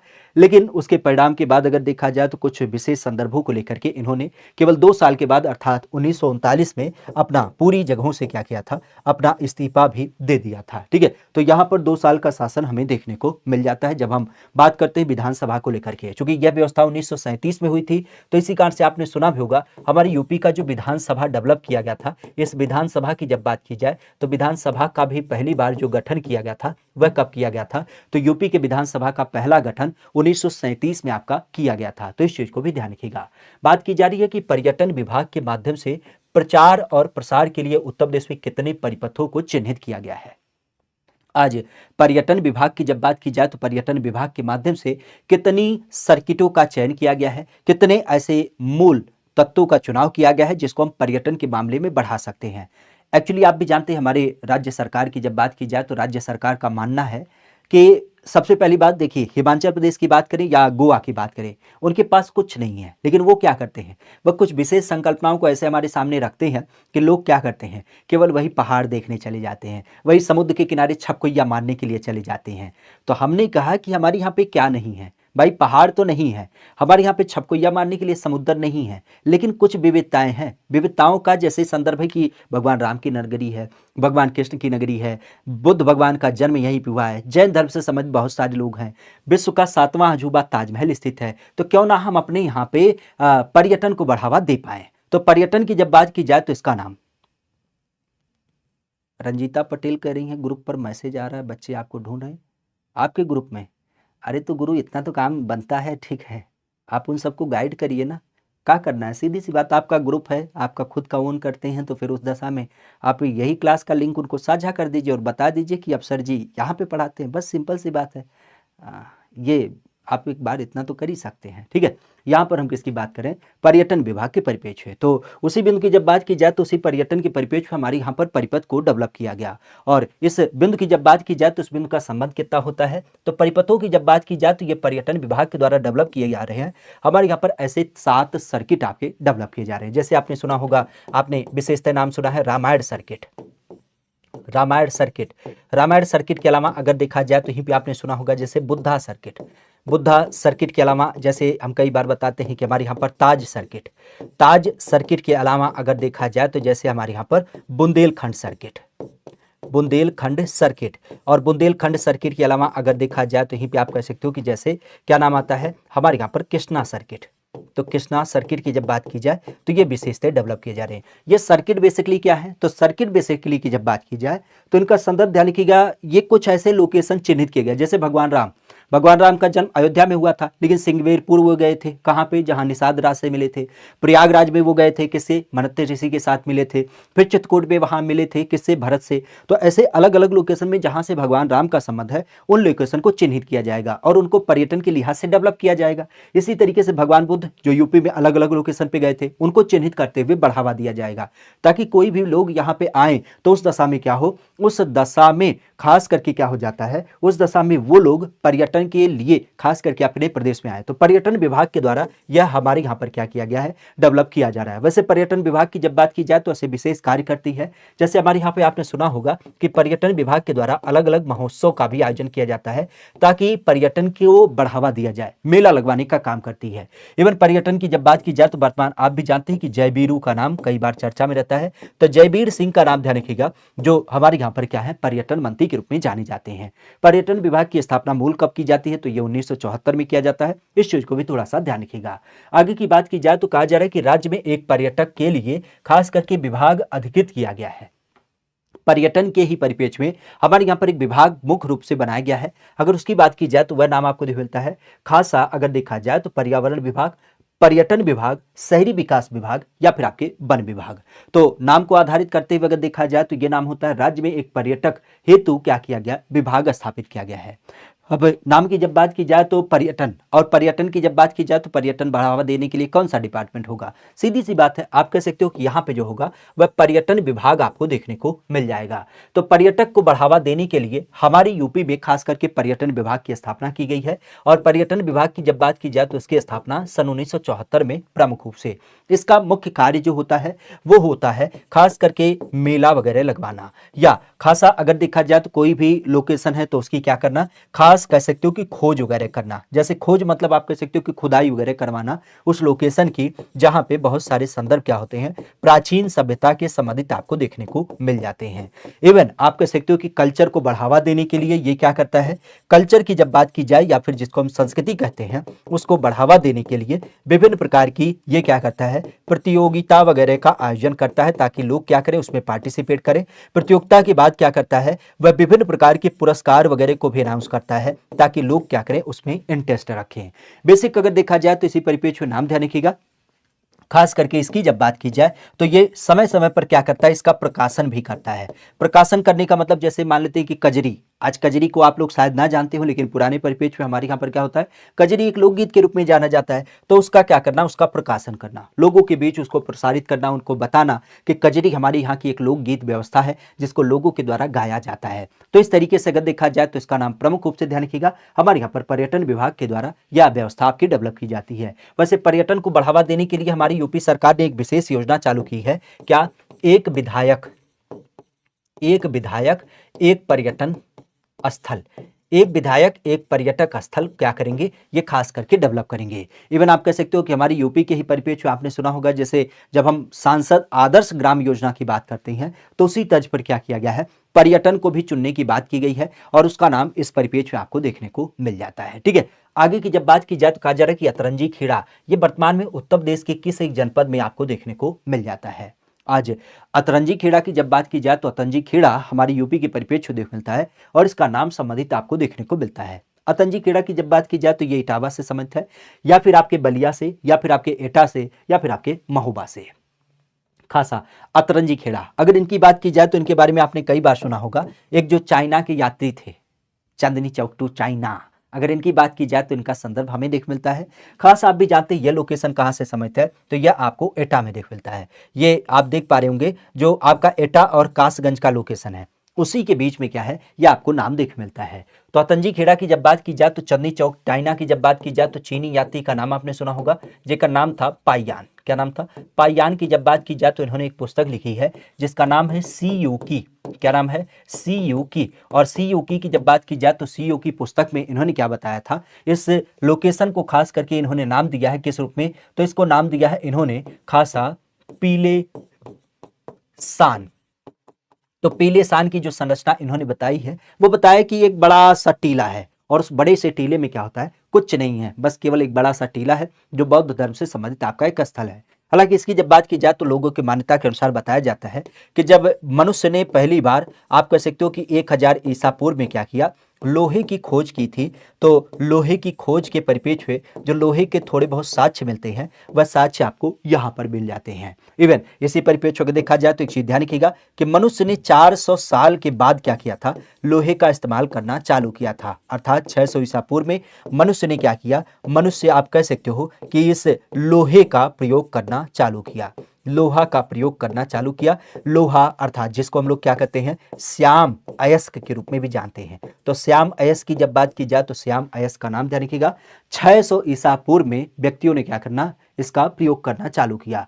पीले सान या फिर अतंजी खेड़ा ये नाम दिया जाता है। फाइयान की पुस्तक आपको प्रमुख रूप से मिलती है। इवन खासा ध्यान रखिएगा चीनी यात्री के रूप में एक नाम और आपने सुना होगा, वेन चांग का नाम। तो वेन चांग की जब बात की जाए तो इनका भी नाम काफी चर्चा में रहता है। तो ये लोकेशन कहाँ संबंधित है, तो ये आपके एटा और कासगंज के बीच में आपको देखने को मिल जाता है। ठीक है, आगे की जब बात की जाए तो एक नाम ध्यान रखिएगा कि जैन धर्म के परिपीठ हुए 23वें तीर्थंकर जिनका नाम होता है पार्श्वनाथ। अगर इनकी बात की जाए तो इनका संबंध यूपी में देख मिलता है।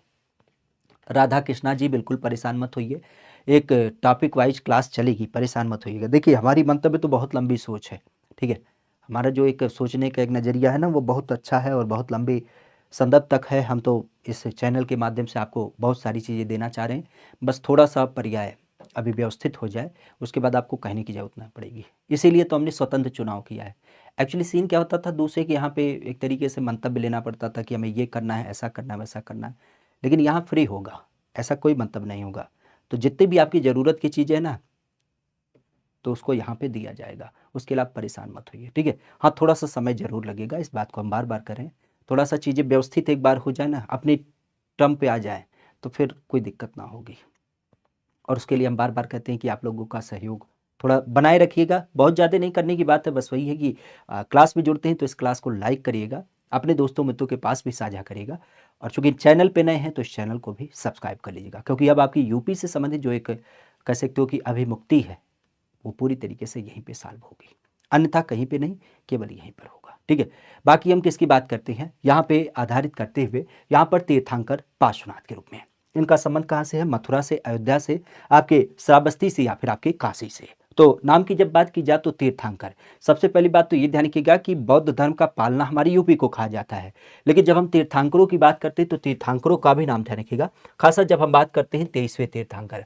एक्चुअली आप भी जानते हैं कि हमारे यहाँ पर जो जैन धर्म है, इस जैन धर्म के बारे में बताया जाता है कि इसके कुल 24 तीर्थंकर प्रमुख रूप से देखने को मिल जाते हैं। खासा 24वें तीर्थंकर की जब बात की जाए तो उनका नाम किससे सम्मिलित होता है, तो इनका नाम प्रमुख रूप से ध्यान रखिएगा, 24वें तीर्थंकर की जब बात की जाए तो उनका नाम प्रमुख रूप से देख मिलता है किसके रूप में, इनका नाम होता है महावीर। तो महावीर, खासा आप भी जानते हैं महावीर को हम लोग क्या मानते हैं, वास्तविक संस्थापक मानते हैं। जैन धर्म के परिप्रेक्ष्य में वास्तविक संस्थापक जो नाम दिया जाता है वह आपके महावीर को नाम दिया जाता है, लेकिन मुख्य रूप से इसकी स्थापना किसके रूप में की गई है, तो यहाँ पे नाम ध्यान रखिएगा, आपने कई बार सुना होगा ऋषभनाथ के द्वारा। ऋषभनाथ की जब बात की जाए तो ऋषभनाथ का नाम आपने सुना होगा, जो कि खास करके इसके परिप्रेक्ष्य क्या होते हैं, पहले माने जाते हैं। तो पहले तीर्थंकर का संबंध यहाँ पे प्रमुख रूप से ध्यान रखिएगा। तो पहले तीर्थंकर ऋषभनाथ माने जाते हैं, जो संयोग से हमारे यूपी से ही संबंधित है। खासा आप 24 तीर्थंकरों में नाम ध्यान रखिएगा, 9 लोगों का जो संबंध है वह हमारे यूपी से ही संबंधित है। 9 लोग कौन कौन से हैं, तो यह नाम ध्यान रखिएगा। हमारे यूपी की जब बात की जाए तो हमारी यूपी के आधार पे अगर इनकी बात की जाए तो इनका नाम प्रमुख रूप से किससे सम्मिलित होता है, तो पहली बात तो ध्यान रखिएगा 5 लोग कहां से सम्मिलित हैं, 5 लोग आपके अयोध्या से संबंधित है, 5 लोग आपके अयोध्या से संबंधित है। फिर आप कह सकते हो कि 2 लोग कहां से संबंधित है, तो 2 लोगों की जब बात की जाए तो ये आपके बनारस से संबंधित है। और बनारस के अलावा अगर देखा जाए तो यहाँ पे नाम आता है एक व्यक्ति जो आपके श्रावस्ती से संबंधित है, और एक की जब बात की जाए तो उनका नाम कहाँ से संबंधित है, ये आपके कौशाम्बी से संबंधित है। तो कुल मिला के हमारे यूपी से 9 तीर्थंकरों का नाम आपको देख मिलता है। खासा आप 23वें के बारे में जानते हैं जिनका नाम होता है पार्श्वनाथ। अच्छा, पार्श्वनाथ के नाथ इसी कारण से, इसी कारण ध्यान रखिएगा, एक नाम और खास करके जिसको हम कहते हैं सुपार्श्वनाथ, ठीक है। तो सुपार्श्वनाथ की जब बात की जाए तो उनका भी नाम ध्यान रखिएगा, ये भी हमारे इसी कहां से सम्मिलित होते हैं, तो यह नाम आपको देख मिलता है आपके इसी, जब हम बात करते हैं काशी अर्थात बनारस। बनारस की संकल्पना आप भी जानते हैं, काशी इसका पुराना नाम था, लेकिन वरुणा और असी के कारण हम लोग क्या कहते हैं, इसको आज हम वाराणसी के रूप में भी जानते हैं, और सामान्य बोलचाल की भाषा में इसे क्या कहा जाता है, बनारस भी कहा जाता है। कहां पे स्थित है, तो गंगा नदी के किनारे स्थित है। और कई बार आपने सुना होगा गंगा के अलावा जब हम वरुणा नदी की बात करें तो वरुणा नदी का भी संबंध यहाँ पे आपको देखने को मिल जाता है। तो दो तीर्थंकर, एक आपके पार्श्वनाथ और पार्श्वनाथ के अलावा सुपार्श्वनाथ, अगर इनकी बात की जाए तो ये दो लोग आपके बनारस से समित थे। कुल तीर्थंकर कितने थे? तो कुल तीर्थंकर आपके 9 लोग प्रमुख रूप से मिलते हैं, जिनमें सबसे महत्वपूर्ण होता है 5 लोग अयोध्या से समित थे, जबकि अयोध्या भगवान राम की नगरी मानी जाती है, लेकिन फिर भी 5 तीर्थंकर आपके अयोध्या से समित थे, जिनके बारे में आपने सुना होगा कि जैसे ऋषभनाथ है, अजीत नाथ है, अभिनंदन नाथ है, सुमित नाथ है। इन सब की जब बात की जाए तो इन सब का नाम अयोध्या से संबंधित है। क्लियर? आगे की बात की जाए तो कहा जा रहा है कि उत्तर प्रदेश का कौन सा ऐसा स्थल है जो विश्व धरोहर स्थलों में खास करके आपका शामिल नहीं है। क्योंकि आप भी जानते हैं यूनेस्को की जब बात की जाए तो यूनेस्को सदैव कुछ ना कुछ अपडेट देता है, एक सूची देती है जिसके बारे में हमसे परीक्षाओं में कई बार क्या किया जाता है, पूछा जाता है। जैसे अभी आपने सुना कि जब हम बात करते हैं किसके रूप में, 8वें अजूबे के रूप में, तो यह परीक्षा का विषय बन चुका है। लेकिन अभी कुछ दिन पहले आपने सुना था कि हमारे यहाँ पर यूनेस्को के द्वारा ही विश्व विरासत स्थलों की सूची बढ़ाई गई है। क्योंकि 40वें स्थल की जब बात की जाए तो उसके रूप में धौलावीरा शामिल था, लेकिन 2 स्थलों के नए घोषित किए गए। यूपी की जब बात की जाए तो यूपी में कितने स्थल हैं? तो पहली बात तो यह ध्यान रखिएगा, यूनेस्को के द्वारा विश्व धरोहर सूची की जो सूचना जारी की जाती है उसमें 40वां जो था उसका नाम क्या था? 40वां नाम था धौलावीरा का। धौलावीरा आप भी जानते हैं ये गुजरात में अवस्थित है। लेकिन इसके अलावा अभी आपने सुना होगा 41वें की जब बात की जाए तो ये कौन था? तो ये आपका शांति निकेतन था। शांति निकेतन अर्थात जिसको हम किस रूप में जानते हैं, विश्व भारती विश्वविद्यालय के रूप में भी जानते हैं। पुनः यहीं पर अगर देखा जाए तो आप भी जानते हैं 42वें की जब बात की जाए तो उसका नाम क्या है? 42वें की जब बात की जाए तो उसके बारे में आपने सुना होगा होयसेल मंदिर समूह। क्या बोलते हैं? होयसेल मंदिर समूह की जब बात की जाए तो होयसेल मंदिर समूह का जो नाम होता है वो आपके 42वें खास करके यूनेस्को की स्थापत्य कला में प्रमुख रूप से मिलता है, जिसको हम विश्व धरोहर स्थल के रूप में जानते हैं। अब इसमें चूंकि आप भी जानते हैं आगरा का किला और जो ताजमहल है यह हमारे यहाँ पर 1983 में शामिल कर लिया गया था। और दूसरे नंबर की जब बात की जाए तो फतेहपुर सीकरी को शामिल किया गया 1986 में।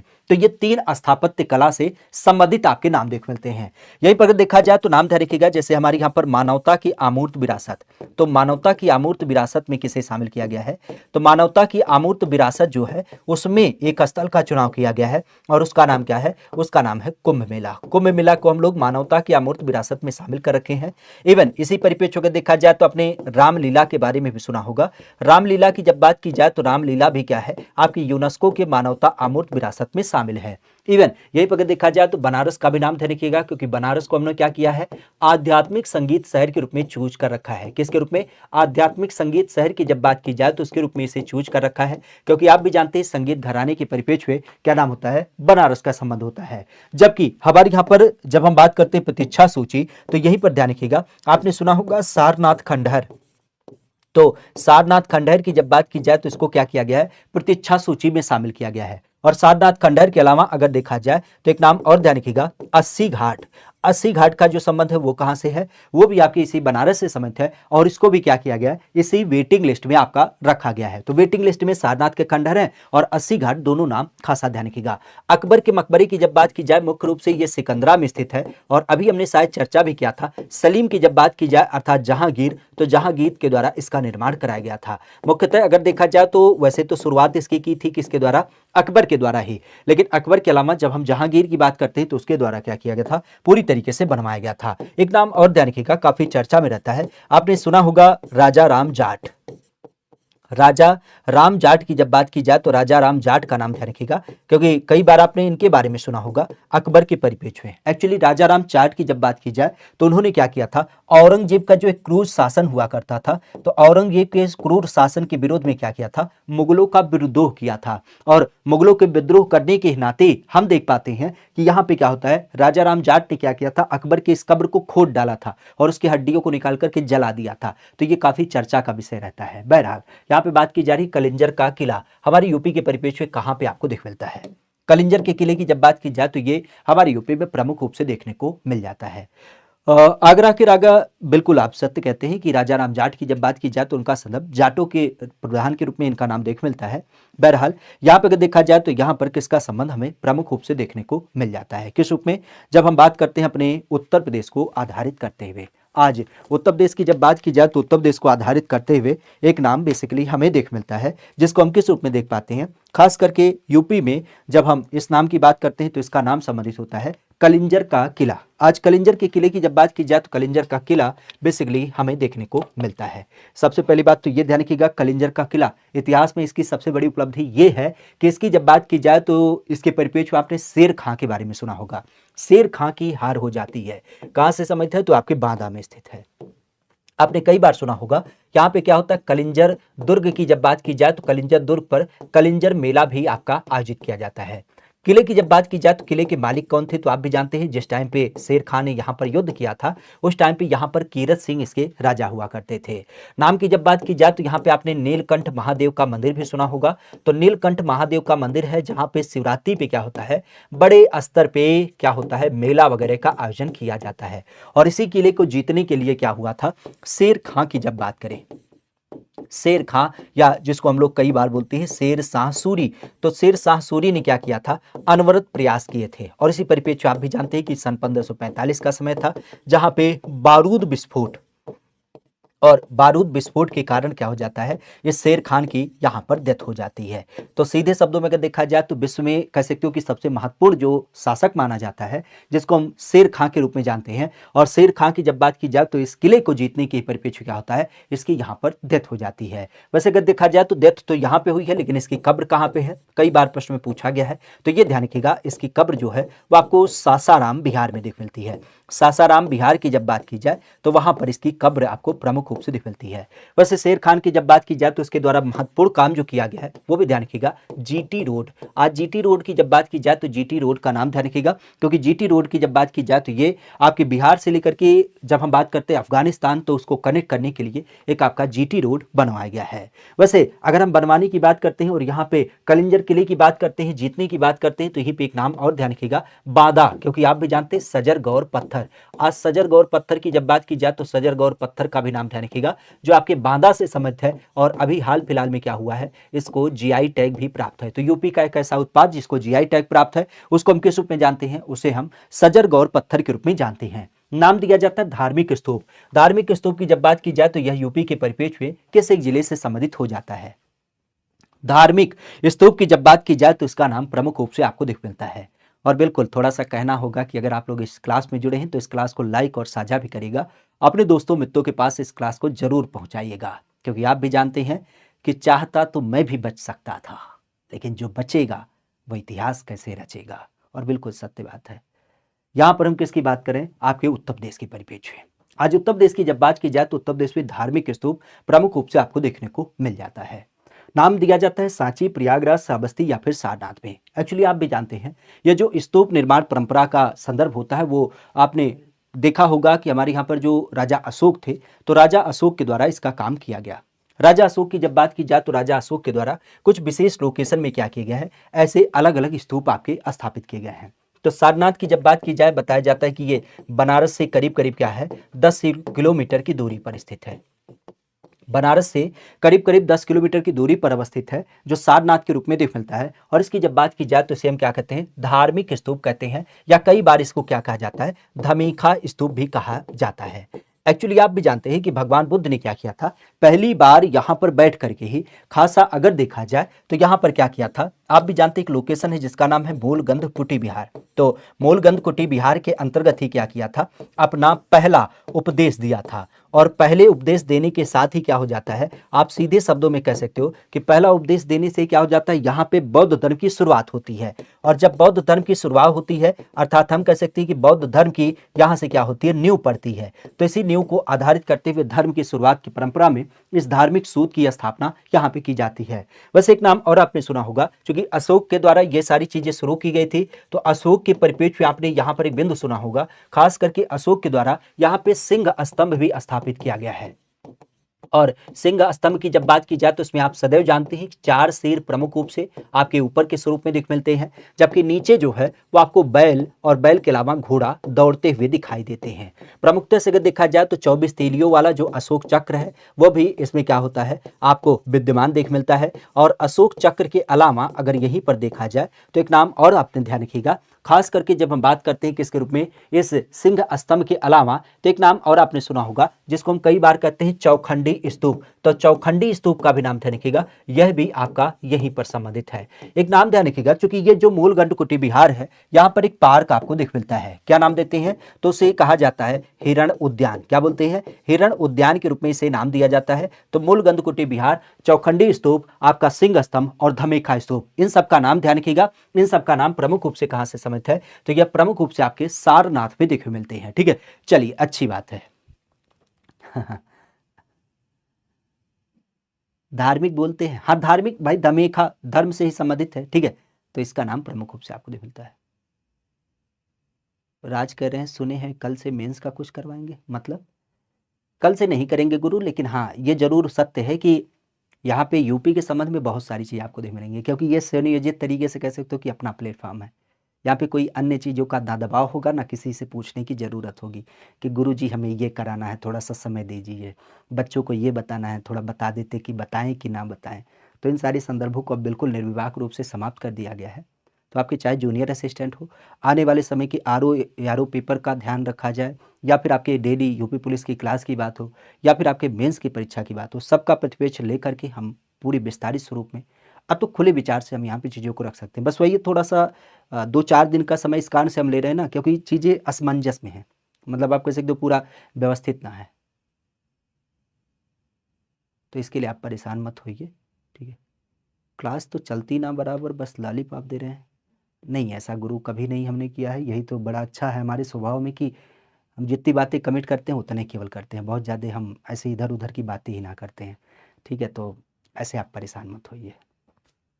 हाँ, आरओ-यारो के लिए हम सोच रहे थे, बल्कि उसके लिए हमने समय भी सोचा है, शाम 7 बजे। ठीक है, शाम के 7 बजे क्या करेंगे, जल्द ही उसकी शुरुआत कर देंगे। ठीक है, तो आरओ-यारो के लिए उसका भी पर्याय आपको देख मिलेगा। हाँ, एक काम ज़रूर आपको करना पड़ेगा, हम बार-बार करें, रोकेंगे, बताएँगे, इस चीज़ को ज़रूर ध्यान रखिएगा कि आप सर्च करिएगा @GKGS बाई अमित पांडे, तो आपको क्या होगा, क्लास मिल जाएगी। और सीधे शब्दों में आपको भी जोड़ना है और अपने साथ अपने दोस्तों मित्रों को भी जोड़ना है, क्योंकि आप भी जानते हैं अब यहाँ पे सारी चीज़ें देखने को मिल जाएंगी। ठीक है, तो इस चीज़ को ध्यान रखिएगा। आरओ-यारो पे ज़्यादा फोकस करें, अरे उसके लिए पूरी तरीके से क्लास ही अलग कर दे रहे हैं, इसमें आपको भीड़ में समेटने की कोशिश ना करेंगे। अगर उसकी बात की जाए तो वो 7 बजे आपको पूरी तरीके से अलग ही देख मिलेगा, उसके लिए आप परेशान मत होइए। ठीक है, तो इसीलिए तो हम बोल रहे हैं कि उसका स्टैंडर्ड ही चेंज कर दिया जाए, तो 7 बजे वो अलग ही होगा और 9 बजे ये आपका अलग होगा। ठीक है, बस 2-4 दिन का समय हम जानबूझ के ले रहे हैं, क्योंकि हमें खुद अपने आप को व्यवस्थित करना है। सही बता रहे हैं कि मतलब ठीक है, सारी चीज़ें अच्छी हैं, बस इतना है कि अब आपकी चल रही हैं, स्मूथ तरीके से चलेंगी, इतना हमारा कहना है। आप लोगों से बस यही उम्मीद है, एक आपकी अपेक्षा है, जो बार-बार कहते हैं कि अगर आप इस सेशन में जुड़े हैं, तो इस सेशन को लाइक करिएगा, साझा करिएगा। सारी चीज़ें बिल्कुल व्यवस्थित तरीके से मिलेंगी, और भगवान करे मतलब थोड़ा-सा मनोबल बूस्ट करे कि एक ऐसी आत्मशक्ति हमें प्रदान करे ना कि मतलब हम और भी चीज़ों को यहाँ पे आप सबके साथ रख पाएँ। थोड़ा-सा अभी तो कह सकते हो कि निराशा का एक गर्त है, लेकिन फिर भी जब कोशिश की गई है तो वही है कि आसमान में छेद तो हो ही सकता है ना, बस बात होती है कि एक जज़्बात की, एक पत्थर उछालने की। तो ठीक है, कंकड़ से ही शुरुआत करते हैं, और कंकड़-कंकड़ से फिर क्या होगा, संकर बन जाएगा। बहरहाल, यहाँ पे धार्मिक स्तूप सारनाथ से संबंधित होता है। ठीक है, आगे की जब बात की जाए तो एक नाम ध्यान रखिएगा, शेख सलीम चिश्ती। इसके मकबरे की जब बात की जाए तो यह यूपी में आपको देखने को मिलता है। ये नाम प्रमुख रूप से अगर इसकी बात की जाए तो ये प्रमुख रूप से होता है फतेहपुर सीकरी, अजमेर, बहराइच या फिर आपके बाराबंकी से इसका नाम संबंधित हमें देख मिलता है। आज यूपी की जब बात की जाए तो इसका नाम प्रमुख रूप से शेख सलीम चिश्ती का मकबरा। नामों को आधारित करते हुए देखा जाए तो ये कहाँ से संबंधित है, फतेहपुर सीकरी से संबंधित है, अजमेर से संबंधित है, बहराइच से संबंधित है, या फिर आपके बाराबंकी से संबंधित है। नामों को देखा जाए तो इसका नाम प्रमुख रूप से पीडीएफ मिलता रहेगा, परेशान मत होइए। एक्चुअली कहा ही कहा जाए, वही कहते हैं ना कि सच है जब विपत्ति आती है कायर को ही दहलाती है, सुरमा नहीं विचलित होते। तो ससुरा क्या हुआ कि मतलब हमारा टेलीग्राम में बैन कर दिया गया, अब कैसे हुआ क्यों हुआ ये हमें ना पता है। तो जब हमारे बैन कर दिया गया है तो फिर हम क्या करें, मेल कर दिए हैं, देखो 1-2 दिन में जब खुल जाता है तो पीडीएफ जैसे पहले डालते थे ना आपके ग्रुप में, तो आप उसके लिए निश्चिंत रहिएगा, पीडीएफ वूडीएफ सारी चीज़ें मिल जाएंगी। ठीक है, अब क्या ही कहें। देखो 2-4 दिन में सही हो जाए। शेख सलीम चिश्ती, इसका मकबरा हमारी यूपी में देख मिलता है। नाम है फतेहपुर सीकरी में, या फिर आपके अजमेर में, या फिर आपके बहराइच में, या फिर आपके बाराबंकी में। तो इसका नाम संबंधित है शेख सलीम चिश्ती। शेख सलीम चिश्ती अभी हमने चर्चा किया कि अकबर के द्वारा अपने गुरु के परिपेक्ष हुए। तो ये कहाँ पे स्थापित है? तो ये आप भी जानते हैं, फतेहपुर सीकरी में प्रमुख रूप से। तो मकबरे की जब बात की जाए तो इसका नाम ध्यान रखिएगा, क्योंकि अकबर की क्या थे? ये गुरु थे। और इसी परिपेक्ष में ध्यान रखिएगा, अकबर के गुरु की जब बात की जाए तो अकबर के गुरु के परिपेक्ष में आपने सुना भी होगा, अगर इनकी बात की जाए तो इनका संदर्भ एक कारण से काफी फेमस है, क्योंकि आप हमारे यहाँ पे जानते हैं कि इन्हीं के परिपेक्ष में सलीम का जन्म हुआ था। मतलब जब हम जहांगीर की बात करें तो जहांगीर का जन्म हुआ था। और इसी कारण से आपने कई बार सुना होगा कि जहांगीर का नाम जो रखा गया है वह किस रूप में देख मिलता है? तो वह आपको देख मिलता है सलीम के रूप में। तो सलीम की जब बात की जाए तो सलीम का नाम प्रमुख रूप से आपको देखने को मिल जाता है। तो सलीम के बारे में ध्यान रखिएगा, शेख सलीम चिश्ती की दरगाह या फिर आपका मकबरा, ये कहां से समित है? तो आपके फतेहपुर सीकरी में देख मिलता है। और फतेहपुर सीकरी शहर की स्थापना तो आप भी जानते हैं अकबर के परिपेक्ष में यहाँ पे बहुत सारी चीजें बनाई गई थी। अभी हमने पीछे बताया कि इसके बारे में, जैसे बुलंद दरवाजा, पंचमहल, जोधाबाई महल, मरियम महल, इन सब की जब बात की जाती है। ठीक है। ऐतिहासिक स्थल चौरी चौरा, आज यूपी की जब बात की जाए तो यूपी के किस एक जनपद में इसकी अवस्थिति हमें देख मिलती है? चौरी चौरा की जब बात की जाए तो चौरी चौरा हमारे यूपी के संदर्भ में हमें देखने को मिलता है। ठीक है। राज कह रहे हैं समय बढ़ा दीजिए, इसी क्लास का ऐड कर दीजिए। देखते हैं गुरु, उसके लिए परेशान मत होइए, आप सबसे विचार लेकर के ही काम करेंगे। ठीक है। अब बहुमत का शासन होगा, किसी के द्वारा थोपा गया कोई आदेश नहीं होगा, परेशान मत होइए। ठीक है। आप लोग जैसा सुझाव देंगे उसी के अनुसार सारी चीजें होंगी। और आप लोग तो हमारे लिए सबसे बड़े हैं, क्योंकि हम बार बार कहते हैं कि आप सबके लिए ही, हमने बार बार इस बात को दोहराया है कि शुरू मजबूरी में किए थे, लेकिन मजा आ रहा है और उस मजे को कंटिन्यू करना है, उसके लिए रुकना नहीं है। ठीक है। यहाँ पर हम किसकी बात करें? चौरी चौरा। चौरी चौरा आज हमारे उत्तर प्रदेश में देख मिलता है। तो उत्तर प्रदेश में इसका संबंध कहाँ से है? नाम लिया जाए तो गोरखपुर में, कुशीनगर से, देवरिया में, या फिर आपके क्या हो जाते हैं, खास करके बलिया से। राठौर करें 2 दिन से सर जी निराश है। काहे हम निराश होंगे? कौन बात के लिए हैं? अच्छे तरीके से आपकी समय से क्लास चल रही है, परेशान मत होइए। ठीक है। ऐसा कुछ नहीं है, ये आशा और निराशा का कोई मतलब नहीं होता है। ठीक है। बिल्कुल आप परेशान मत होइए, क्योंकि आप भी जानते हैं कि ना थके हैं पाँव अभी, ना हिम्मत हारी है। ना थके हैं पाँव अभी, ना हिम्मत हारी है, मैंने देखे हैं कई दौर और अभी भी ये सफ़र जारी है। तो ऐसे हारने और जीतने का कोई संदर्भ नहीं है। हम तो उन मुश्किलों से निकल करके आए हैं ना, जहाँ पे तो व्यक्ति को समयदयों क्या किया था, पीछे ढकेलने की कोशिश की जाती है। तो इसके लिए इतना कोई, ना तो कोई जल्दबाजी है, ना कोई दबाव है। ठीक है। बस वही है कि चीज़ें हैं, थोड़ा सा जब व्यवस्थित हो जाती ना तो मन एकाग्रचित हो जाता, थोड़ा सा शांत हो जाता, जब सारी चीज़ें अपने एक ढर्रे पे शुरू हो जाती। बाकी यहाँ पर कोई टेंशन ना है। ठीक है। हम पूरी तरीके से अपने संदर्भ में आपके साथ जुड़े हैं, तभी फ्री मन से शायद जुड़े हैं, क्योंकि अगर कहीं दूसरी जगह जाते तो फिर वही होती, बाध्यताएं होती हर एक चीज़ों को लेकर के, हर एक प्रकार के नियम कानून होते। लेकिन वो उन सबसे परे हो गए हैं, क्योंकि हमें केवल क्या करना है? पढ़ना है और बच्चों को पढ़ाना है, बस इससे केवल हमारा एक मंतव्य जुड़े। यहाँ पर ऐतिहासिक स्थल चौरी चौरा की जब बात करें तो इसका संबंध हमें दिख मिलता है। आज चौरी चौरा की जब बात की जाए तो चौरी चौरा का संबंध किससे है? तो सीधे शब्दों में आपने गोरखपुर का नाम सुना होगा। एक्चुअली चौरा चौरी की जब बात की जाए तो इसका संबंध ध्यान रखिएगा, हमारे यहाँ पर अगर देखा जाए तो हमारे यहाँ पर इसका जो संबंध है वो सबसे पहला नाम देख मिलता है किस रूप में? हमारे यहाँ पर शहीद स्मारक के रूप में। आपने कई बार सुना होगा किसके रूप में? कुछ मदद करें। नहीं गुरु, ऐसी थोड़ी ना बात है, काहे परेशान हो रहे हो? इन सब चीज़ों के लिए ना परेशान हो, बस आपका मदद एक ही है कि आपको क्लास पे बने रहना है, शुरुआती दिनों में क्लास को लाइक करना है, अन्य दोस्तों मित्रों के पास साझा करना है। ठीक है। इतनी तंगी ना है।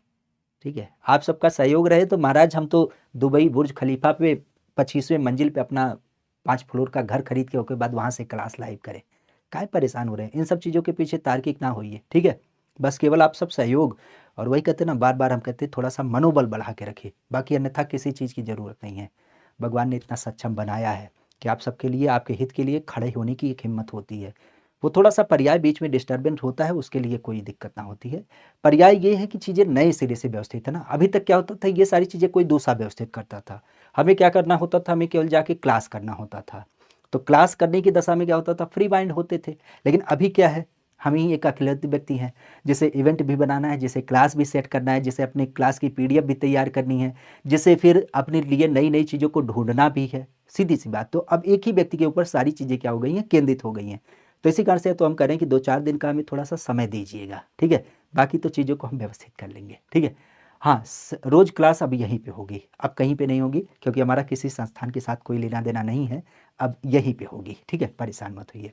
हाँ, हो सकेगा तो जैसे आप आज पहली बार जुड़ी हैं, तो इसी तरीके से आपके जानने वाले बहुत सारे होंगे जिनको जानकारी नहीं होगा, तो उनको भी कोशिश करिएगा कि बता दीजिएगा, ताकि वह लोग भी क्या करें, इस सेशन में जुड़ें।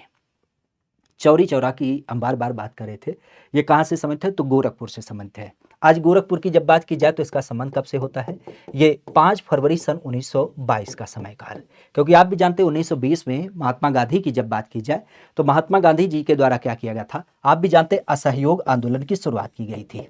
असहयोग आंदोलन की जब बात की जाए तो असहयोग आंदोलन की शुरुआत की गई थी, और इसी असहयोग आंदोलन के परिप्रेक्ष्य में हमारे यहाँ पर बात किया गया कि हम लोग अहिंसा का सहारा लेकर के क्या करेंगे, अपने कार्यविधि को जारी करेंगे। लेकिन एक संदर्भ होता है कि हमारे प्रदेश के कुछ लोग थे जिन्होंने क्या किया, राजस्व वसूली के लिए अगर देखा जाए तो आप कह सकते हो कि यहाँ पे क्या हो जाता है, राजस्व के विरोध में अपना क्या किया, यहाँ पे धरना दिया। और जब धरना दिया तो उस धरना के परिप्रेक्ष्य में क्या होता है, उस धरने की जब बात की जाए तो उस धरने के परिप्रेक्ष्य क्या होता है, एक आपने नाम सुना होगा भगवान यादव, उनको अंग्रेजों के द्वारा कह सकते हो कि एक जो फायरिंग होती है ना, हवाई फायरिंग, तो हवाई फायरिंग की दशा में क्या होता है, एक व्यक्ति की वहां पे डेथ हो जाती है। अब किसी की डेथ हो जाए तो बाकी लोग शांत रहेंगे, नहीं रहेंगे, तो जो भीड़ वहां पे धरना दे रही थी उन लोगों ने पुलिस वालों को दौड़ा लिया। अब जब दौड़ा लिया तो पुलिस वाले भाग गए, अब भाग रहे हैं तो लोग और गुस्सा गए, तो ये चले गए अपने थाने में छुप गए, बैठ गए, तो चारों तरफ से गुस्साई भीड़ ने क्या किया, उस थाने को आग लगा दिया। अब जब थाने को आग लगा दिया तो उस दशा में क्या होता है, यहाँ पे आप कह सकते हो धू धू करके करीब 22 पुलिसकर्मी और एक आपके भगवान यादव, 23 लोगों की डेथ हो गई। अब जब बड़े स्तर पे 23 लोगों की डेथ हो गई और ये कह सकते हो कि एक हिंसक प्रयास था, तो इस बात की जब खबर अगले दिवस में चलती है अलग अलग लोकेशन में, तो उस दशा में क्या होता है, यहाँ पे गांधी जी ने क्या किया, अपना असहयोग आंदोलन जो था उसे वापस ले लिया। और वापस कब लिया था, तो ये लिया था 12 फरवरी को। 12 फरवरी सन 1922 की जब बात की जाए तो गांधी जी ने क्या किया है, इसको वापस ले लिया है। एक्चुअली इसका सीन है ना, जो घटना है वो 4 फरवरी रात की है, लेकिन आप भी जानते हैं कोई भी घटना घटी जाती है 4 फरवरी का, लेकिन संदर्भ क्या होता है कि अलग अलग जो हमारे प्रकाशन हैं उनके माध्यम से जिनका नाम दिया जाता है वो अगले दिवस को दिया जाता है। जैसे आपने देखा कि कल आपकी परीक्षा परिणाम जारी होती है तो अगले दिवस में क्या होता है, उसका नाम आता है। तो यहाँ पे 4 फरवरी रात की घटना है, तो रात में तो कोई अखबार छपेगा नहीं, अगले दिवस में अखबार छपता है, तो 5 फरवरी की इसकी घटना प्रमुख रूप से आपको देख मिलती है। तो महात्मा गांधी ने असहयोग आंदोलन वापस ले लिया था। हालांकि बाद में कई सारे लोगों ने महात्मा गांधी से गुस्सा भी किया, क्यों कि भाई कौन सा ऐसा बड़ा विपत्ति कर दिया, लोगों ने गुस्सा करके अगर जो जलाया था तो उसका कारण भी तो था। लेकिन बाद में अगर देखा जाए तो यहाँ पे क्या होता है, जैसे आपने 1923 में नाम सुना होगा स्वराज पार्टी, तो स्वराज पार्टी की जब बात की जाए तो इसके बारे में आपने सुना होगा। जवाहरलाल नेहरू की जब बात की जाए और चितरंजन दास की जब बात की जाए तो इन सब का नाम भी ध्यान रखिएगा, इन लोगों ने क्या किया था, अपनी पार्टी स्थापित किया था। परिपेज की जब बात की जाए तो चौरी चौरा के बारे में अभी आपने सुना होगा, अभी यूपी सरकार ने इसका नाम जनाक्रोश भी कर दिया है, चौरी चौरा जनाक्रोश, क्योंकि अंग्रेजों ने बोला था ये कांड है। हमने कहा भाई कौन सा हम कांड किए थे, हमारे लोगों का आक्रोश था, तुम लोगों ने गलती की थी, तो इसी कारण से इसका नाम परिवर्तित कर दिया गया है। एक नाम जरूर ध्यान रखिएगा क्योंकि 1922 आप भी जानते हैं आज 2022, तो 2022 में क्या किया गया था, इसका शताब्दी समारोह भी आयोजित किया गया था। और शताब्दी समारोह की जब बात की जाए तो उस टाइम पे क्या हुआ था, सीधे शब्दों में आप कह सकते हो कि इसके शताब्दी टिकट वगैरह को जारी किया गया था, और टिकट के साथ अगर देखा जाए तो एक 100 रुपए का जो सिक्का नहीं होता है, मतलब सिंबॉलिक तरीके से उसको भी यहाँ पर जारी किया गया था। तो इस चीज को ध्यान रखिएगा। हमारे यहाँ पर चौरी चौरा जो है वो आपके गोरखपुर में प्रमुख रूप से देखने को मिल जाता है। ठीक है, नाम आता है कि अयोध्या शोध संस्थान, इसकी स्थापना कब करी गई। अयोध्या शोध संस्थान की जब बात की जाए तो इसका नाम प्रमुख रूप से आपको देख मिलता है। हाँ बिल्कुल, ट्रेन की जब बात की जाए तो एक ट्रेन भी चलती है, बिल्कुल आपका कहना सत्य है। अब यहाँ पर अगर देखा जाए तो इसका संबंध किससे होगा, अयोध्या शोध संस्थान हमारी यूपी में देखे मिलता है। इसका नाम होता है 1986 से शुरू किया गया, 1990 से शुरू किया गया, 1996 से शुरू किया गया, या फिर आपके 1988 से। तो आज नाम की जब बात की जाए अयोध्या शोध संस्थान कहाँ से संबंधित है, तो ये आपके अयोध्या में प्रमुख रूप से देख मिलता है। हमारी यूपी के अयोध्या की जब बात की जाए तो अयोध्या नाम के लोकेशन में स्थित है, और कई बार आपने सुना होगा कहाँ पे स्थित है, तो यह आपको देख मिलता है, यहाँ पे आपने सुना होगा तुलसी स्मारक। तो तुलसी स्मारक भवन की जब बात की जाए तो तुलसी स्मारक भवन में क्या है, इसका नाम प्रमुख रूप से देखने को मिल जाता है। एक्चुअली तुलसी स्मारक भवन में यह जो अयोध्या शोध संस्थान है इसकी स्थापना की गई है कि अयोध्या की गुणवत्ता की शोध करना, अयोध्या के बारे में पूरी तरीके से शोध करना, और अयोध्या के बारे में शोध करना अर्थात आप कह सकते हो जैसे रामचरितमानस के बारे में बहुत सारी चीजें बताई गई हैं, तो उन सब चीजों को यहाँ पर देखना। अयोध्या वर्तमान आप भी जानते हैं सरयू नदी के किनारे प्रमुख रूप से मिलता है। हालांकि सरयू के बाद आपने थोड़ी दूरी पे यहाँ पे सुना होगा एक और नदी आपको मिलती है जिसको हम नाम देते हैं तमसा नदी। क्या बोलते हैं? तमसा नदी का भी संदर्भ आपने सुना होगा। तमसा नदी उस लोकेशन को हम देख पाते हैं जहां पे आपने निषाद राज गुहू का नाम सुना होगा, जो भगवान राम के अनन्य भक्त भी हुआ करते थे। ठीक है, इवन यहीं पे आपने सुना होगा खास करके गुप्तार घाट। गुप्तार घाट किससे संबंधित है? तो गुप्तार घाट आप जब फैजाबाद के लोकेशन में जाते हैं तो वहां पे आपको मिलता है। कई बार आपने सुना होगा गुप्तार घाट क्यों चर्चा में रहता है, क्योंकि यहाँ पे भगवान राम अंतिम समय में जब आप कह सकते हो कि जल समाधि लिए थे, क्योंकि आप भी जानते हैं भगवान राम की तो डेथ हुई नहीं थी, उन्होंने क्या किया था? जल समाधि ली थी। तो जल समाधि लेने का जो पर्याय था अपने भाइयों के साथ, तो वह आपके गुप्तार घाट का नाम मिलता है। तुलसी स्मारक की जब बात की जाए तो तुलसी उद्यान इसी की परिप्रेक्ष्य आपने सुना होगा, खास करके जब आप लोग गए होंगे कहाँ पे? आपके अयोध्या में। अयोध्या में जब आप नए घाट से हनुमानगढ़ी की तरफ जाते हैं तो उसी बीच रास्ते में क्या होता है? यह तुलसी उद्यान आपको देखने को मिल जाता है। तो तुलसी स्मारक भवन में 1986 में इसकी स्थापना की गई है, जहां पे रामायण और अयोध्या विधा के बारे में पूरी तरीके से शोध की जाती है। खासा ध्यान रखिएगा, बीड़ा चौक काफी चर्चा का विषय है, यह यहाँ पे आपको मिलता है। और रानी हो की जब बात की जाए तो रानी हो स्मारक जो है वह भी आपको यहाँ पर देख मिल जाता है। अभी काफी चर्चा में रहा क्योंकि फैजाबाद शहर का नाम परिवर्तित करते हुए कुछ दिन पहले क्या किया गया था? अयोध्या कर दिया गया था। तो फैजाबाद शहर का नाम परिवर्तित करते हुए अयोध्या कर दिया गया, इसको भी खासा ध्यान रखिएगा। क्लियर? अयोध्या के परिप्रेक्ष्य इन सारे बिंदुओं को ध्यान रखिएगा। बात की जा रही कला और शिल्प महाविद्यालय, इसके पहले भारतीय प्रचार कौन थे? अयोध्या के परिप्रेक्ष्य में अभी आपने नाम सुना होगा किसके बारे में? जब हम बात करते हैं दियो के बारे में, तो दियो की संकल्पना आपने देखा ना कि विश्व रिकॉर्ड हमने बना दिया, 22 लाख दिए एक साथ जलाए हैं। तो यहां पर हम किसकी बात करें? पंचकोसी परिक्रमा हमने 14 कोसी की है। 14 कोसी हमें लगता है 3 या 4 बार किया है। ठीक है, एक्चुअली हमारी दादी जी जाती थी वहां पे, एक होता है कल्पवास 1 महीने का, तो उन्हीं के साथ हमने किया था। पंचकोसी तो हमें लगता है 8-10 बार किए होंगे। 14 कोसी केवल 3 बार या 4 बार किए हैं। जटायु क्रूज, हाँ जटायु क्रूज आपका चलाया गया है अयोध्या की ही जब बात की जाए सरयू नदी में, तो इसका नाम। अभी तो आपने एक वीडियो देखा होगा गोरखपुर में जो रामगढ़ ताल है, वहाँ पे भी आपका क्या हो गया है?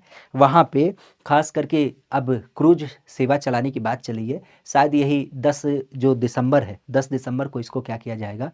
आपके प्रदेश को समर्पित भी कर दिया जाएगा। उसका ट्रायल वगैरह भी अभी चलाया गया है। बहरहाल कला और शिल्प महाविद्यालय की जब बात की जाए तो उसके पहले भारतीय प्रचार के रूप में नाम देख मिलता है। तो भारतीय प्रचार की जब बात की जाए तो ये आसित कुमार हलदार थे। क्या नाम था? कला और शिल्प महाविद्यालय। एक्चुअली आप भी जानते हैं हमारे यहाँ पर क्या होता है, खास करके लखनऊ में स्थित है। लखनऊ की जब बात की जाए तो लखनऊ में एक कला और शिल्प महाविद्यालय होता है, और इस बिंदु की जब बात की जाए तो इस बिंदु में नाम ध्यान रखिएगा आसित कुमार हलदार। ये कौन थे? ये खासा ध्यान रखिएगा, ये पहले भारतीय प्राचार्य था, क्योंकि इनकी जब बात की जाए तो इससे पहले अंग्रेजों के द्वारा इसकी स्थापना की गई थी। तो अंग्रेजों के माध्यम से कुछ अंग्रेज अधिकारियों को क्या किया जाता था? नियुक्त किया जाता था। लेकिन ये कौन थे? ये पहले भारतीय कह सकते हो कि व्यक्ति थे, और इनका संबंध चूंकि आप भी जानते हैं कला संस्कृति के नाम से देख मिलता है, तो इसी कारण से पहले भारतीय प्राचार्य के रूप में इनका नाम प्रमुख रूप से। एक नाम होता है कि उत्तर प्रदेश को कितने सांस्कृतिक क्षेत्रों में हमने डिवाइड किया है? उत्तर प्रदेश को कितने हमने सांस्कृतिक क्षेत्रों में आपका डिवाइड किया है? नाम की जब बात की जाए तो ये नाम होता है 4, 5, 3 या फिर आपके 6। हमारे यूपी की जब बात की जाए तो यूपी को कितने सांस्कृतिक क्षेत्रों में डिवाइड किया गया है? सांस्कृतिक क्षेत्रों का मतलब एक तरीके से आप कह सकते हो कि जैसे हम मान लेते हैं कि पूर्वांचल की कोई कला है, जैसे कोई बुंदेलखंड की कला है, जैसे कोई पश्चिमी यूपी की कला है या मध्य यूपी की कला है, तो अलग अलग क्षेत्रों की अलग अलग आपकी कलाएं होती हैं, उसकी विशेषताएं होती हैं। तो उसी परिप्रेक्ष्य में हमने क्या किया है? यूपी को विशेष अलग अलग लोकेशन में क्या किया है? खास करके डेवलप किया है। तो यहाँ पे अगर देखा जाए तो यूपी को मुख्य रूप से हमने क्या किया है? 5 भागों में आपको भेज दिया है। 5 भागों में इसको डिवाइड किया है, ताकि जैसे पूर्वांचल की कला, बुंदेलखंड की कला, विंध्य क्षेत्र की कला, आपके मध्य यूपी की कला, पश्चिमी यूपी की कला, तो ऐसे ही आपके 5 सांस्कृतिक क्षेत्रों में डेवलप किया गया है। और संस्कृति पहलू की जब बात की जाए तो आपने कई बार सुना होगा किसके बारे में? जब हम बात करते हैं भारतेंदु नाट्य अकादमी, यह यूपी में कहाँ देखने को मिलता है? भारतेंदु नाट्य अकादमी की जब बात की जाए तो यह यूपी में कहाँ देख मिलता है? बनारस में, आपके आगरा में, आपके लखनऊ में या फिर आपके मथुरा में। भारतेंदु नाट्य अकादमी की जब बात की जाए तो इसकी संकल्पना हमारे यूपी से संबंधित आपको देख मिलती है। भारतेंदु नाट्य अकादमी। नाटक विधा को प्रमोट करने के लिए यह संस्थान आपका स्थापित किया गया है और इसकी जब बात की जाए तो यह संबंधित होता है भारतेंदु के नाम से। एक्चुअली हमने कई बार बताया है भारतेंदु को लेकर के। भारतेंदु कहाँ से संबंधित है? ये महाराष्ट्र से संबंधित है, जिनके बारे में आपने सुना होगा भारत खंड के अलावा भारतेंदु का नाम। तो भारतेंदु के परिप्रेक्ष्य को देखा जाए तो एक नाम आपने सुना है किसके बारे में? भारत खंडे, और एक नाम सुना है भारतेंदु के बारे में। तो भारतेंदु की जब बात की जाए तो भारतेंदु का नाम पूरा क्या था? भारतेंदु हरिश्चंद्र। भारतेंदु हरिश्चंद्र। भारतेंदु हरिश्चंद्र की जब बात की जाए तो इनके नाम से आपने भारतेंदु काल के बारे में भी सुना होगा। अगर इनकी बात की जाए तो हिंदी के परिपेक्ष में काफी महत्वपूर्ण व्यक्ति माने जाते हैं, और हिंदी के परिपेक्ष अगर देखा जाए तो आपने सुना होगा जैसे भारत दुर्दशा। भारत दुर्दशा की जब बात की जाए तो भारत दुर्दशा नाम की जो एक पुस्तक होती है वह इनके द्वारा लिखी गई है। इवन भारत दुर्दशा के अलावा अगर देखा जाए तो आपने सुना होगा कवि वचन सुधा। कवि वचन सुधा की जब बात की जाए तो यह पुस्तिका का प्रकाशन इन्हीं के द्वारा किया गया है। और इन्हीं की जब बात की जाए तो इन्हीं के माध्यम से क्या है, एक पुस्तिका और आपने सुना होगा जिसका नाम है बाल बोधनी। तो बाल बोधनी की जब बात की जाए तो बाल बोधनी का भी नाम ध्यान रखिएगा, यह पुस्तिका भी इन्हीं के द्वारा प्रकाशित की गई है। तो कुछ विशेष नाम भारतेंदु हरिश्चंद्र के माध्यम से मिलता है। भारतेंदु काल के बारे में आपने सुना होगा, हिंदी की जब बात की जाती है तो हिंदू का सबसे पहला काल भी माना जाता है। और एक नाम और आपने सुना होगा किसके बारे में? विष्णु पालेकर भारत खंडे। भारत खंडे की जब बात की जाए तो भारत खंडे का नाम अलग है।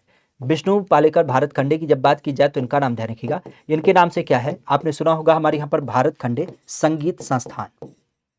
भारत खंडे संगीत संस्थान की जब बात की जाए तो भारत खंडे संगीत संस्थान जो है वह प्रमुख रूप से आपको देखने को मिल जाता है। कहाँ पे? 1926 में स्थापित किया गया था। और इसकी स्थापना कहाँ पे की गई है? तो आपकी राजधानी लखनऊ में स्थित है। तो राजधानी लखनऊ में इसका नाम प्रमुख रूप से देखने को मिल जाता है। ठीक है, बहरहाल कहा जा रहा है कि मेघदूत श्रृंखला।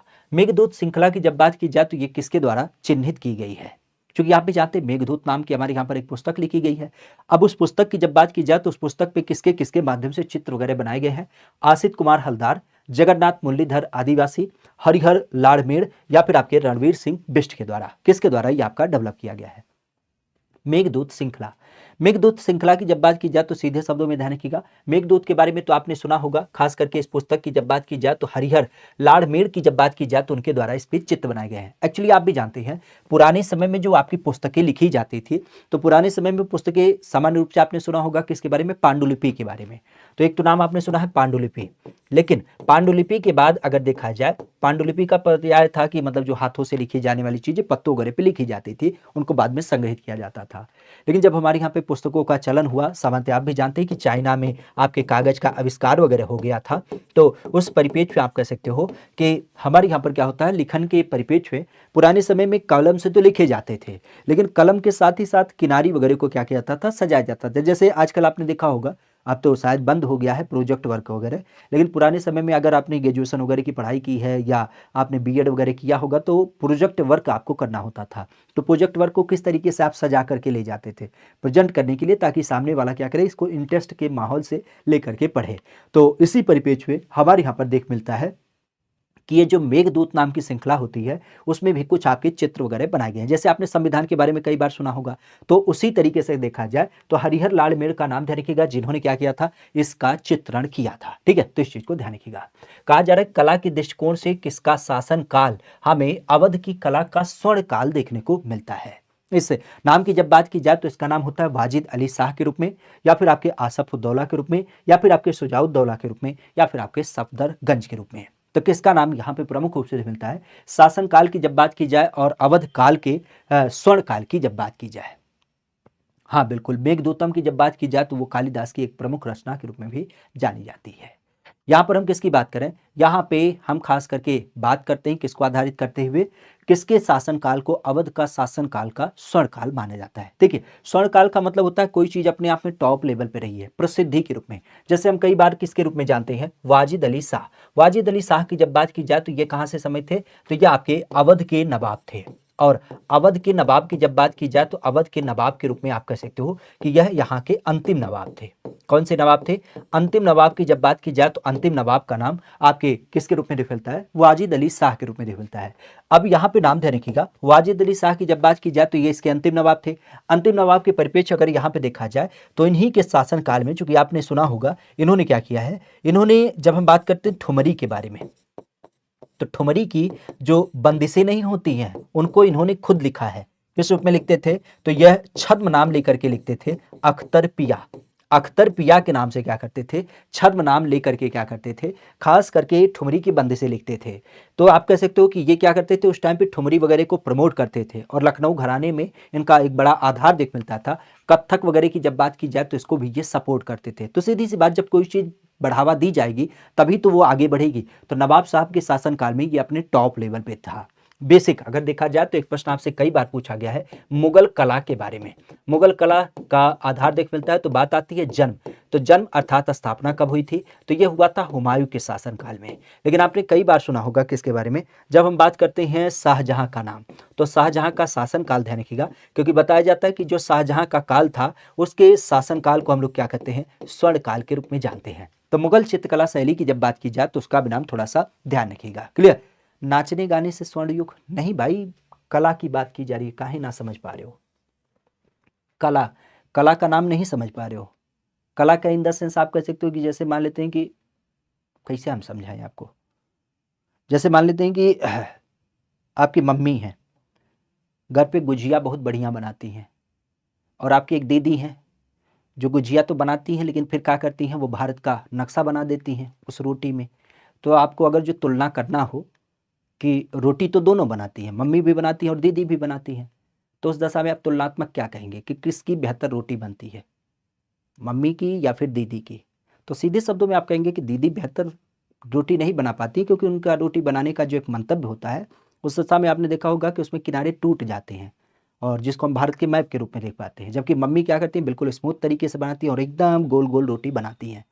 तो ऐसा नहीं है कि दोनों के बनाने में कोई अंतर है, लेकिन यहाँ पे अगर देखा जाए तो यहाँ पे आप कह सकते हो कि ये बनावट के आधार पे, मतलब हम कह सकते हैं प्रमोशन के आधार पे। तो प्रमोशन की जब बात की जाए तो ये जो हमारे प्रदेश की कला और संस्कृति हुआ करती थी, अगर उसकी बात की जाए तो उसको लेकर के दिया जा रहा है। ठीक है, अच्छा यहाँ काल लिखा है, तो काल के परिप्रेक्ष्य में देखा जाए तो निम्नलिखित में से काल की दृष्टिकोण से ना होगा, बल्कि ये कला के दृष्टिकोण से होगा। ठीक, कला और संस्कृति, कला और संस्कृति की जब बात की जाए तो इसका नाम देखे मिलता है। ठीक है, हाँ बिल्कुल, अवध को कुशासन के आरोप में क्या किया गया था, कह सकते हो कि अंग्रेजों ने अपने अंतर्गत शामिल भी कर लिया था। ठीक है, बेसिक यहाँ पे अगर देखा जाए तो कहा जा रहा है किराना घराना। आज किरानी घराने की जब बात की जाए तो उसका मूल स्थल हमें दिख मिलता है। किराना घराना प्रमुख रूप से हमें दिख मिलता है, नाम दिया जाता है मुजफ्फरनगर के रूप में, आपके अलीगढ़ के रूप में, कानपुर के रूप में, या फिर आपके कन्नौज के रूप में। किराना घराना एक्चुअली आप भी जानते हैं, हमारे यहाँ पर जब हम संगीत काल की बात करें ना, तो संगीत काल के परिप्रेक्ष्य आपने कई सारे घराने का नाम सुना होगा। और यूपी की जब बात की जाए तो यूपी में जो घराने होते हैं, खास करके कुल 8 घराने प्रमुख रूप से देख मिलते हैं। और इन्हीं 8 घरानों की जब बात की जाए तो उसका मुजफ्फरनगर का नाम ध्यान रखिएगा, जहाँ पे हम संगीत घराने की बात करते हैं। तो संगीत घरानों का नाम खासा ध्यान रखिएगा, जहाँ पे 8 घरानों की जब बात की जाए तो 8 घरानों के आधार पे इसका नाम खासा ध्यान रखिएगा। अलीगढ़ में कौन है, तो अलीगढ़ में आपने अतरौली घराना का नाम सुना होगा। ठीक है, अतरौली घराने की जब बात की जाए तो ये आपके अलीगढ़ में देख मिलता है। इसी तरीके से आपने रामपुर घराने का नाम सुना होगा। इसी तरीके से आपने अजराड़ा का नाम सुना होगा, अजराड़ा जो आपके मेरठ से संबंधित है। नाम आपने सुना होगा किसके बारे में, लखनऊ घराने के रूप में। लखनऊ के अलावा आपने बनारस का नाम सुना होगा, तो बनारस घराने की जब बात की जाए तो इसका नाम प्रमुख रूप से हो जाता है। साथ ही साथ अगर देखा जाए तो आपका प्रयागराज का जो घराना है वो भी अपने आप में काफ़ी महत्वपूर्ण माना जाता है। ठीक है, तो अलग अलग लोकेशन की जब बात की जाए तो आपके घराने के रूप में काफ़ी चर्चा में रहते हैं। और किराना घराना, या फिर जिसको हम कैराना घराना के रूप में जानते हैं, यहाँ से एक बड़ी फेमस पर्सनालिटी है, आपने कई बार सुना होगा, जिनको हम नाम देते हैं भीमसेन जोशी। क्या कहते हैं, भीमसेन जोशी की जब बात की जाए तो भीमसेन जोशी का नाम ध्यान रखिएगा। यह प्रमुख रूप से इसी मुजफ्फरनगर किरानी घराने से ही संबंधित होते हैं। और यहाँ पे अगर देखा जाए तो मुजफ्फरनगर का नाम ध्यान रखिएगा, क्योंकि अभी काफ़ी चर्चा में था। यहाँ पे अभी आपने सुना होगा जीआई टैग एक उत्पाद को दिया गया था, तो मुजफ्फरनगर में गुड़ का उत्पादन ज़्यादा मात्रा में होता है, तो इसी गुड़ उत्पाद को क्या किया गया है, अभी हाल फिलहाल में जीआई टैग भी दिया गया था। तो इस चीज़ को भी ध्यान रखिएगा। हाँ बिल्कुल, हमारे यहाँ पर इटावा घराना और विशेषतः अलग अलग घरानों का नाम देखने को मिल जाता है। ठीक है, बहरहाल कहा जा रहा है कि बड़ा ख्याल शैली, अगर इसकी बात की जाए तो इसका प्रवर्तक किसे हम मानते हैं, हमारे यहाँ पर बड़ा ख्याल शैली। एक्चुअली आप भी जानते हैं गायन विधाओं की जब बात की जाए तो आजकल आपने जैसे सुना होगा ना पॉप सॉन्ग, रैप, या रैप के अलावा आपने सुना होगा कौन से गाने की बात करते हैं, जैसे आजकल वो गाना है जिसमें कविता पढ़ के सुना देते हैं, क्या बोलते हैं उसको, रैप है तो शायद उसे बोलते हैं ना। इवन आप कह सकते हो कि जैसे सैड सॉन्ग होता है ना, तो गाने की जो प्रवृत्ति होती है उसके अनुसार उसको डिसाइड किया जाता है। तो हमारे यहाँ पे चूँकि आप भी जानते हैं जो पुरानी पद्धति होती थी, तो उस पुरानी पद्धति में समय के अनुसार गाने को गाया जाता था, ठीक है? जैसे आप कोई रात में सोने जा रहा है तो उस समय डीजे लगा के नहीं बताएँगे डीजे वाले बाबू मेरा गाना बजा, क्योंकि प्रवृत्ति क्या है शांत माहौल है तो उसमें कोई एक ऐसा शांत म्यूज़िक टाइप की चीज़ें लगाई जाएँगी। सुबह का संकल्प होगा तो उस टाइम पे बिल्कुल चीर गो मारते वाला कोई गाना नहीं लगाया जाएगा, ऐसा लगाया जाएगा जो एक मोटिवेशन दे, एक मनोबल को बढ़ाने वाला पर्याय रखे। तो आधारित अगर देखा जाए चूँकि 24 घंटे का समय काल होता था, तो वैदिक परंपरा के अनुसार अगर हम घड़ी को देखें, इस 24 घंटे को डिवाइड करें, तो हम लोग इसको अलग-अलग पहर में डिवाइड करते हैं। तो उसी पहर के अनुसार हमारे यहाँ पर अलग-अलग गाने वगैरह को गाया जाता था। अब उसी परिप्रेक्ष्य में देखा जाए तो इसी में एक आपने नाम सुना होगा ख़याल विधा के बारे में। तो ख़याल से ही नाम निकल के आता है, बड़ा ख़याल। अब इस बड़े ख़याल की जब बात की जाए तो जौनपुर के जो शासक थे, सरकी वंश से संबंधित, इनका नाम आपने कई बार सुना होगा किसके रूप में, खास करके हुसैन शाह सरकी। क्या कहते हैं? हुसैन शाह सरकी। तो उनके द्वारा ख़याल शैली को आधारित करते हुए ध्यान रखिएगा, जब हम ख़याल शैली की बात करते हैं तो ख़याल शैली को लेकर के यहाँ पर क्या नाम आता है, ये बड़ा ख़याल का जन्म देख मिलता है। वैसे ख़याल की जब बात की जाए तो ख़याल विधा के बारे में आपने कई बार सुना होगा किसके बारे में, जब हम बात करते हैं आमिर खुसरो के बारे में। तो बताया जाता है कि आमिर खुसरो जो हैं इन्होंने क्या किया था, ख़याल शैली को बढ़ावा दिया था। इवन आप कह सकते हो कि ध्रुपद को भी इन्होंने बढ़ावा दिया था। धमार की जब बात की जाए तो उसको बढ़ावा दिया था। संगीत वाद्य यंत्र पे आपने तबला के बारे में सुना होगा, तबला के अलावा आपने सितार का भी नाम सुना होगा।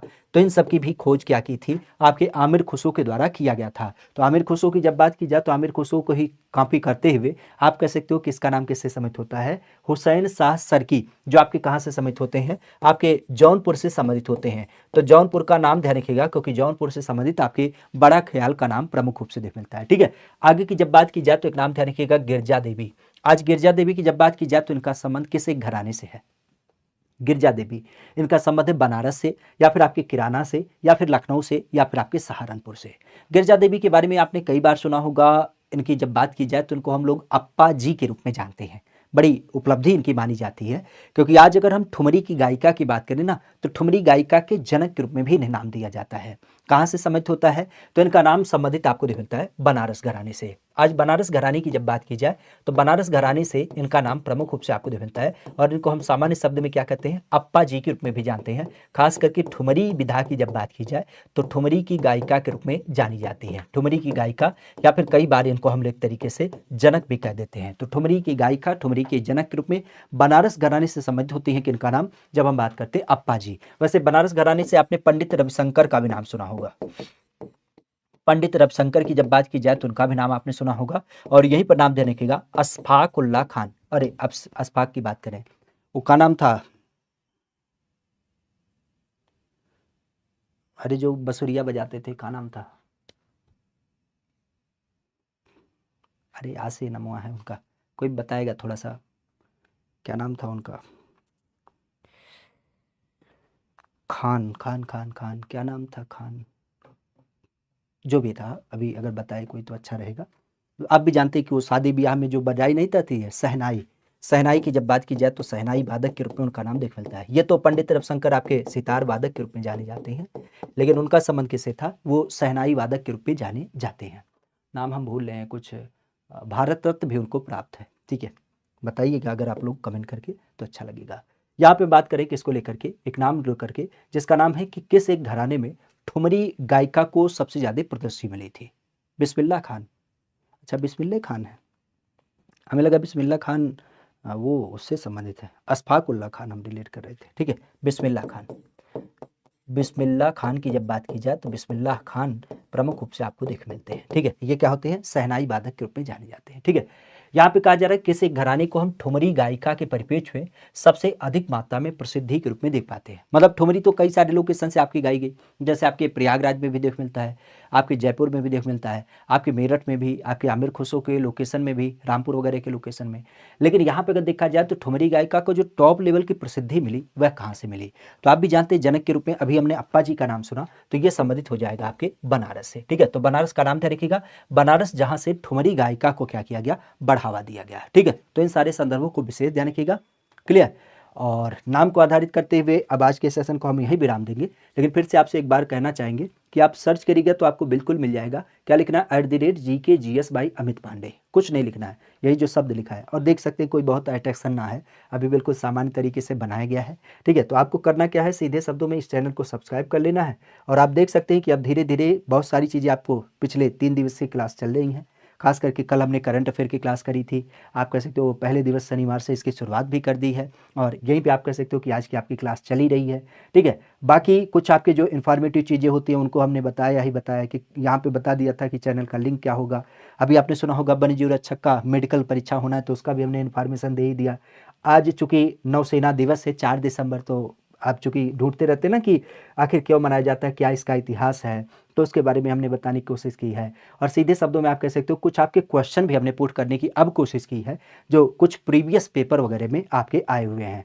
तो कम्युनिटी से आप क्वेश्चन वगैरह को भी देख सकते हैं। देखिए थोड़ा सा समय लगेगा जरूर, लेकिन वही है कि वही कहते हैं ना कि लोगों का तो समय आता है लेकिन अपना दौर आएगा। तो थोड़ी सी सारी चीज़ें व्यवस्थित हो जाएंगी, फिर उसके बाद कोई दिक्कत ना होगा। और जितनी भी संकल्पना है, जितना हम एक आधार लेकर के चलते हैं, बिल्कुल एक स्वच्छंद मन से उसे करने की एक पूरी पूरी कोशिश करेंगे। ठीक है, तो अब आज के विषय बिंदु को अब हम यहीं पे विराम देंगे। कल आपसे पुनः एक स्वस्थ मुलाकात करेंगे रात के 9 बजे। ठीक है, तो चलते हैं आज के लिए आप सबसे विदा लेते हुए। ठीक है, कल की एक विशेष इजाज़त। हाँ, अभी एक चीज़ ध्यान रखिएगा, चैनल को भी सब्सक्राइब कर लीजिएगा अगर आप नए हैं। बाकी वीडियो के नीचे कमेंट वगैरह तो करते रहिए, वीडियो को लाइक भी कर दिया करिए, क्योंकि अभी क्या है ना, शुरुआती दिन है, तो यूट्यूब भी एक ऐसी उसकी श्रृंखला होती है कि जब आप किसी चीज़ को सर्च करते हैं ना, तभी वो सजेशन में देता है। तो बहुत सारे आपके भाई बंधु हैं जो इसको सर्च वगैरह नहीं कर पा रहे हैं, तो उन तक भी पहुंचाने के लिए थोड़ा सा आप प्रयास कर देंगे शुरुआती दिनों में। बाद में कोई दिक्कत ना होगी जब थोड़ा सा ये सर्च वगैरह में आ जाएगा। मतलब आप वैसे तो 150 लोगों के माध्यम से जब इसे सर्च कर लिया जाएगा ना, तो फिर दिक्कत ना होगी। अभी चूंकि नई नई चीज़ें हैं, तो वही है कहाँ है कहाँ है। जैसे हम कहें दिल्ली में अमित पांडे रहते हैं, तो आप कहेंगे आए कहाँ रहते हैं, तो ये बड़ी बात हो जाती है। लेकिन आपसे कोई कहे दिल्ली में राष्ट्रपति भवन है, तो आप कहेंगे हाँ वही तो है, विश्वविद्यालय के आगे वहाँ जा करके सिविल लाइन के पिछवा पड़ता है। ठीक है, तो ये वाली अवस्था होती है। तो प्रसिद्धि मिलने के बाद क्या होता है, सारी चीज़ें बराबर हो जाती हैं। ये जरूर काम करिएगा कि चैनल पे नए हैं तो इसे सब्सक्राइब कर लीजिएगा, लाइक और शेयर भी कर दीजिएगा। और कल रात 9 बजे फिर से आपके मिलते हैं। हाँ, अब ये जरूर विदित होना चाहिए कि अब अन्यथा कहीं पर नहीं, केवल शुद्ध रूप से यहीं पर आपकी सारी क्लासेज मिलेंगी। ठीक है, तो चलते हैं, आज के लिए इस सेशन को ही विराम देते हैं। मिलते हैं फिर कल की क्लास में। तब तक के लिए आप सबका बहुत बहुत धन्यवाद, हृदय तल से तहे दिल से शुक्रिया, आभार। आज के लिए इतना ही। Thank you, all the best, bye bye, take care, good night, शुभ रात्रि, सबक है।